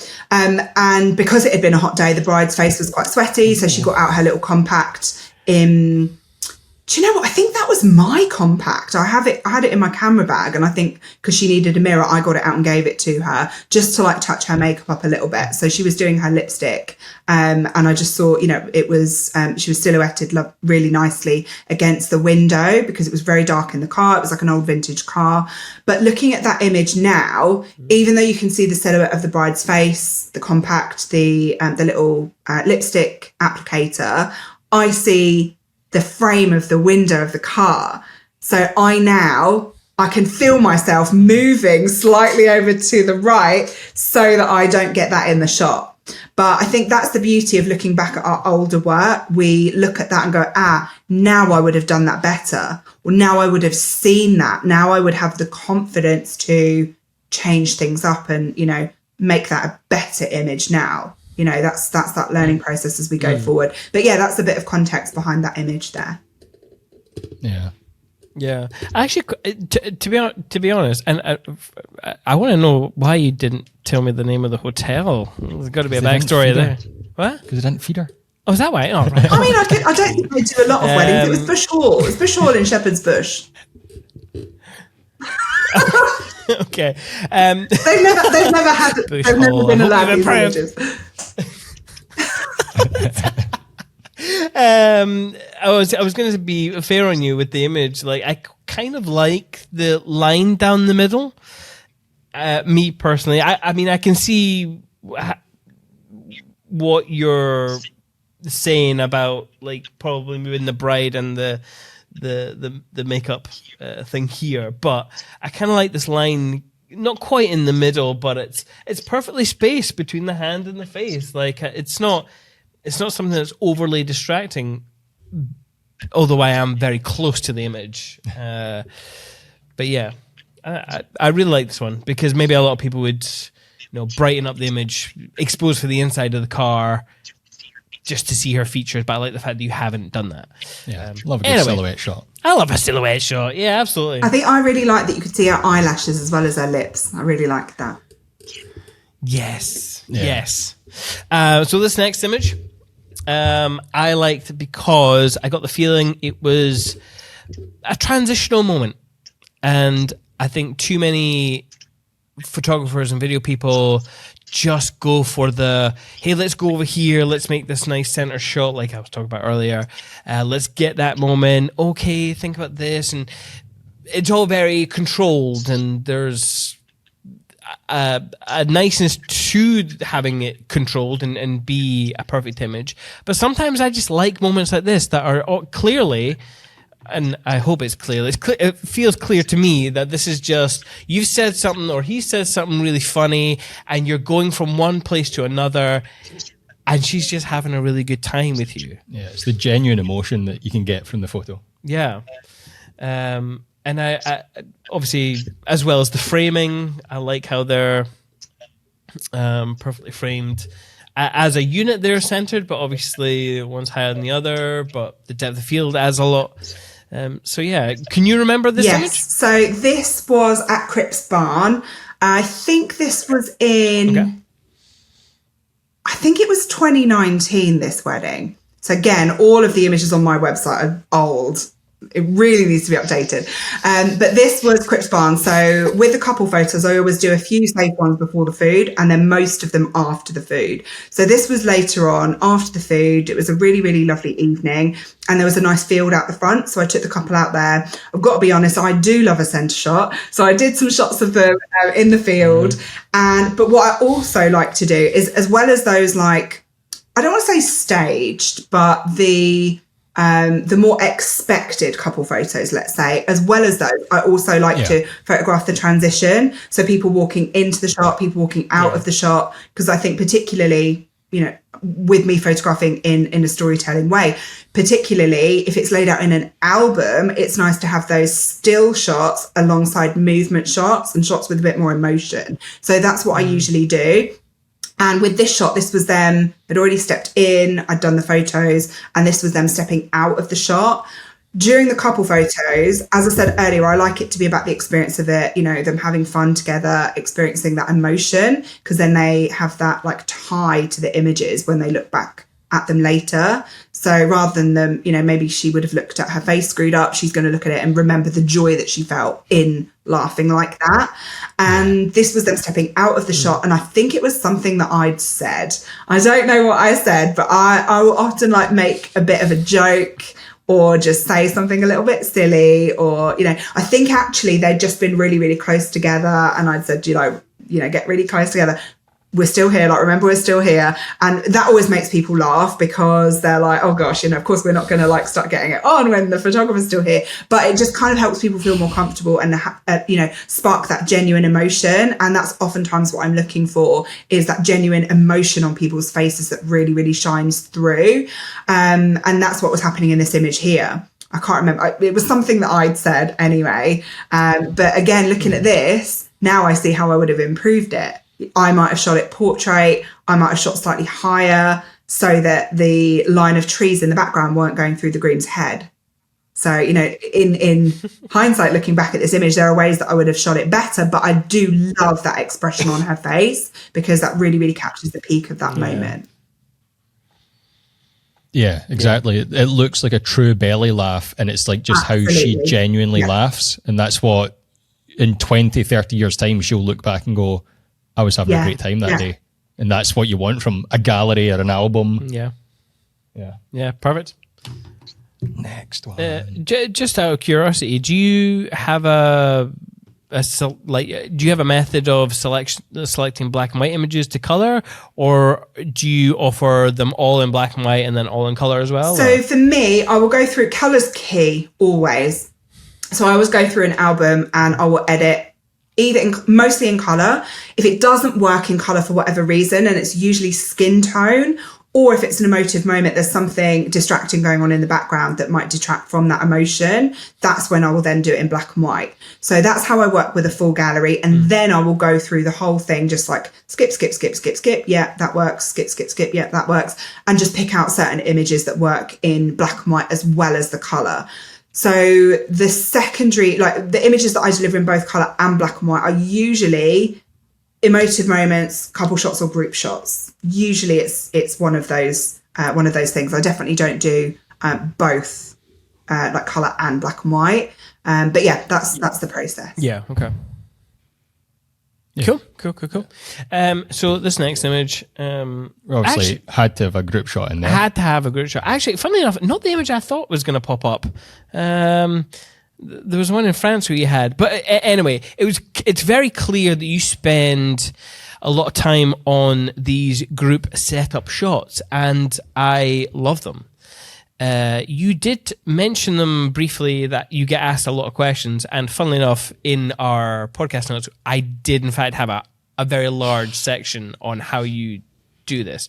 And I'll maybe ask some of the questions, but anyway, do you want to talk us through this image, if you can remember it? So it's funny, I can remember like all the weddings, like literally where I was and what I was like, do you know what? It's what's going on the periphery. I can remember all of that, like, lots of spatial awareness. So this was a wedding at Farnham Castle, and I'd actually, I think about 2 weeks before, got booked on a last minute wedding. Can't remember if the photographer was ill or what happened, but I got booked on a very, very last minute wedding, which was also in a similar area. It was at Berry Court Barn. And I had photographed that wedding. I'd done some really lovely group shots for them. And then the bride from the wedding that you're showing here in this group shot knew the other bride, but they already had a photographer booked, and I knew the photographer. So when the bride sent me a message, you know what? I think the photographer reached out to me and said, my bride sent me a message and said that she wants me to shoot like you. She really likes these group shots. I don't really do that. I'm much more documentary. Do you want me to pass the wedding on to you? And I actually was available. So myself and the photographer discussed it. And in the end, he passed the wedding on to me. I think I then gave him a couple of referrals, just, as kind. So this was a very last minute wedding, like 2 2 weeks before, maybe a week before. And what I usually do is do all the family group shots and then the wedding party group shots. So this was the very reason that she booked me. She really liked this editorial style of group shots that I create. And it was a cloudy day, so we kind of had, the pick of wherever. But it was a big wedding. There was quite a lot of people there. So I really liked this rustic wall. So we set up some chairs outside there, and they had these balloons in the ceremony room. Mm. And I just said to one of the groomsmen, like, can you go and grab the balloons? So they did. And I just said, let's set them all at different heights. It looked weird. I think one of the bridesmaids had said, let's do them all the same height. And I said, no, I don't like it when it looks too contrived or too staged. I like it when it's a bit more kind of relaxed and not perfect. So we just set the balloons at slightly different heights. And I will always do these shots of people looking at the camera, but then also them looking at each other. So this group shot actually took me a little bit longer because of the balloon placement than I usually would do. But as I said earlier, I pay real attention to the things that are important to the couples. Some couples, it's the food. Some couples, it's, the people that are present. Some people really want loads of couple photos. Some people, they want these group photos. So this one I spent a little bit longer doing than I usually would because of the balloons. So I think we set the chairs up. I just felt like something was missing. And then I was like, oh, does someone want to go grab the balloons? They brought them in and it just seemed to work. Interestingly, again, learning perspective, I would look at this now and I wouldn't use the balloons, and I probably would have pulled them further out and maybe in front of the doorway of the castle, something like that. But again, that's all learning down the years. But yeah, they've actually got this printed like, gosh, how big? About A2 or A1 in their living room. Yeah, so they've had it printed huge. Yeah. But I knew that this was the thing that she was really wanting, was a really lovely editorial style group photo. And I know that they were really, really happy with that. Yeah. And you do, I mean, this is clearly something you spend time on because they're all over your portfolio. And I really enjoy seeing the different placements of, people on stairs or on flat ground. What did you say you would do differently? So you would get rid of the balloons and then... Oh, I would pull them away from the wall a little bit. And just considering the background, I'd probably move them over to, as you're looking at the image, over to the left. There was a really nice arched doorway going into the castle. But this image represents my business at that time, whereas now an arched doorway into a castle represents my business now at probably double what I charge that couple. So it's interesting how what you see and what you include in the images changes as your price point changes as well. Yeah. One of the aspects of this that I really like is the fact that they're not all looking in the same place. You've got one bridesmaid clearly ready for the photograph. Everyone else, some of them are looking at you. Some of them are like, the groom is clearly, someone has said something, like maybe a guest has said something off here. This bridesmaid doesn't really know what's going on. Like these people, I don't think they have heard the joke. I don't know. There's just something when you start looking at what the people are doing. There's a story here, and I want to know what it is. But you, like Simon said, you obviously spend a lot of time on these, but like, how long does it take you in the moment to put, like you said, this one took a wee bit longer because of the balloons, but when you're setting up one of these shots, how long would you say it takes? Because I'm assuming that people expect it to be a long time, but because you're used to it, you're probably quite quick at it. Yeah, so I've been doing it for quite a long time now. So I advise couples it will take 10 minutes, but usually it will take me maybe 3 minutes to set it up and then maybe another 2 or 3 minutes to shoot, because I get them, looking at me, click, click, click, click, click. And then I just let people kind of settle into it, shift their position up a little bit, look at each other, get some of those, and then I get them to look at me again so that people are kind of moved and a bit more comfortable with themselves. So I think what's really important with group shots is that you capture who people really are. So rather than just people looking really like stiff and a bit like nervous and like, oh God, rabbit in headlights, I try, and again, it's about the experience of it, just helping everybody feel really comfortable and themselves in the moment. So I think this one, it probably took about, it's a long time ago now. Oh my gosh, maybe about 12 or 13 minutes, but I think I'd set it up and then was like, I think I took a few photos and was like, something's missing. I shoot quite intuitively as well. So if I'm like, it doesn't feel quite right, and then maybe I'll shift my position or move people. And we're talking like for couple photos, for group photos, whatever. Sometimes things don't quite sit with me, and then I will shift something up and I'm like, there we go, there's the image. And I just kind of have a knowing, if that makes sense. But yeah, it didn't feel quite right. So I sent the groomsmen to grab the balloons. And I think because of that, it was maybe about 12 minutes or something. But usually I can do it in, set it up, take the photos in maybe like 7 or 8 minutes, like not very long. Obviously, it depends on what time of the day you do it, like when it's possible, dependent on weather and things like that, and also how many drinks people have had in the morning, as to how cooperative people are and how much they blink. So, yeah, I would say on average, it probably takes that long. Yeah. And is the group shot educational resource, is that still available for folk online? Yes, so I have a whole How to Ace Group Shots course. Yeah. It takes you all the way through from like prepping and setting expectations with the couple beforehand. You can't really just rock up at a wedding and say that to people, let's do this, because they won't really understand. They won't have given you what you need, which is the time and the space and everything.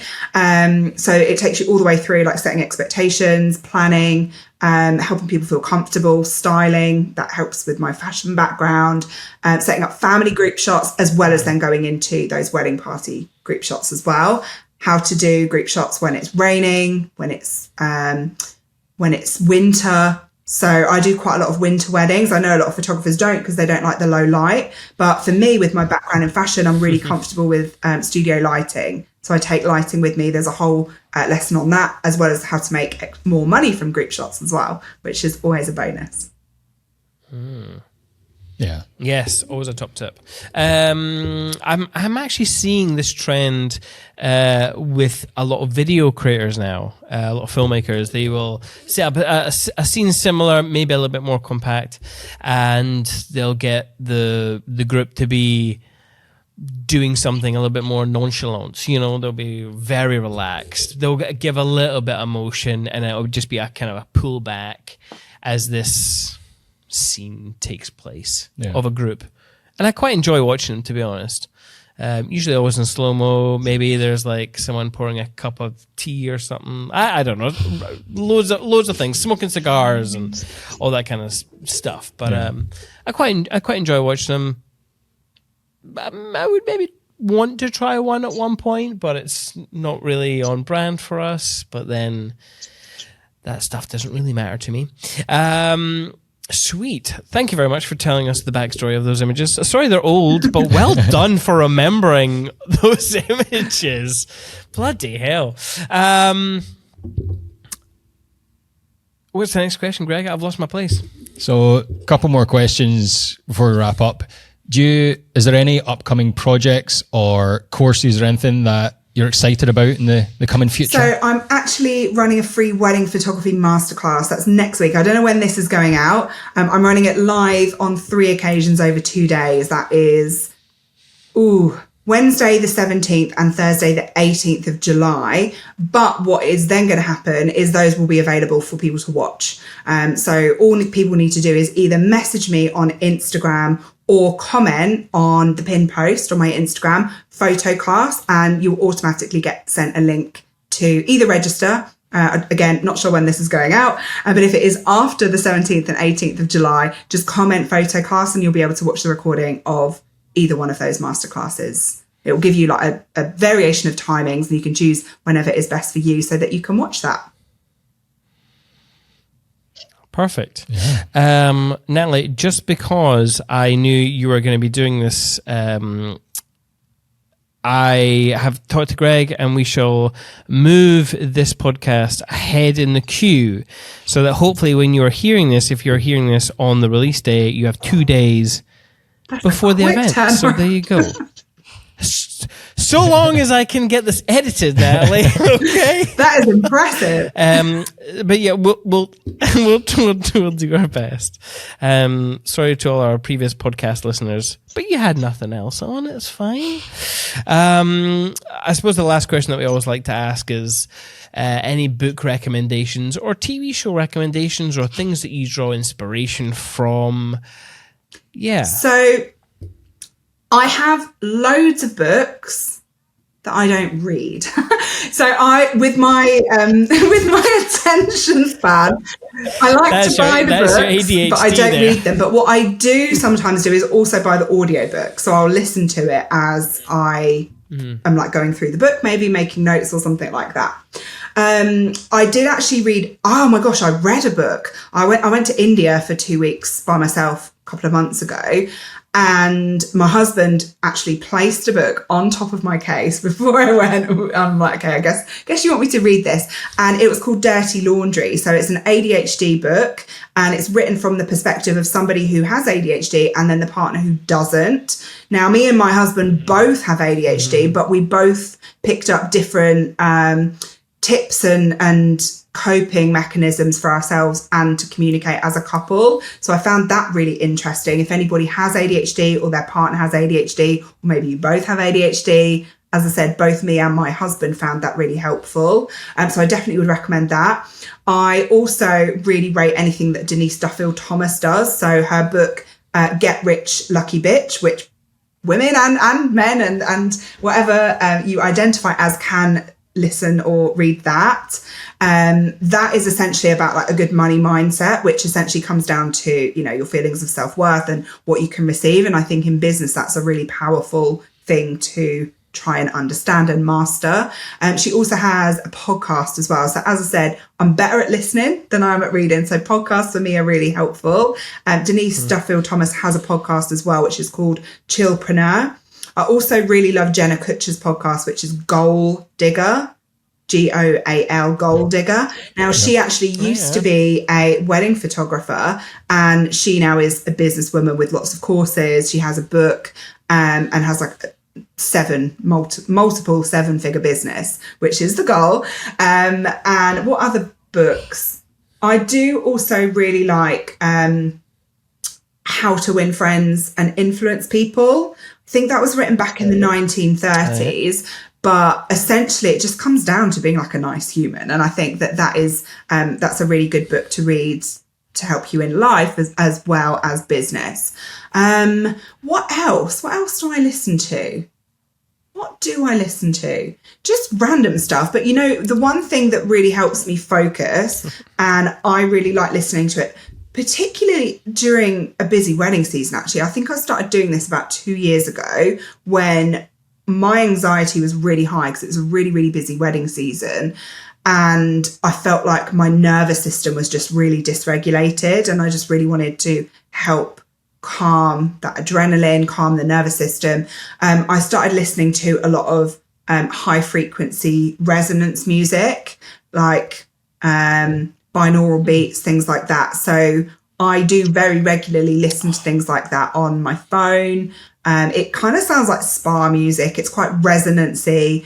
I listen to it up in my office, but I also put it on in the living room. So there's one in particular that I listen to a lot, and I really like the bass of it. It's, if you go on YouTube and type in like vagus nerve resonance music or vagus nerve binaural beats or something like that, it's like a dark blue background with like nerve, what would you call them, like nerve clusters on the screen. And I think the text is red, I think, or maybe it's white with a red outline.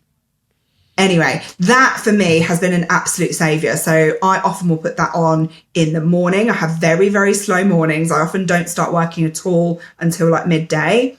So I will listen to that in the morning, maybe have my gratitude journal. And that really helps me kind of get set in a really good mindset for the day. So there's a real mixture of stuff there, both books, podcasts, music, and things that I listen to on YouTube as well. They also do, the people who do that binaural beats, they have an app, which I did download, and I've listened to it once because I forgot that I've had it until now. What is that called? I don't know what it's called. I wonder if I've got it on my phone. Maybe I downloaded it on the other phone. I can't find it. But yeah, whatever company does the binaural beats videos, they do also have an app. So if you want to listen to it on the go, in the car, driving to or from a wedding. Ooh, health notice. I don't think you should listen to stuff like this when you're driving. So No. don't listen to it in the car. Listen to it when you get home. Just in case anyone falls asleep.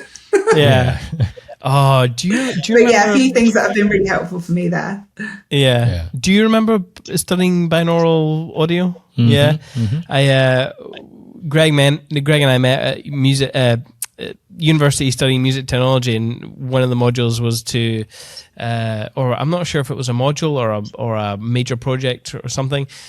I remember diving into the world of photography, but then I also wrote a binaural album designed to pull out emotions before weddings. I just thought, what a great way of priming my emotional and, I don't know, just a perfect way to enter weddings with studying emotions and music and audio and visuals together.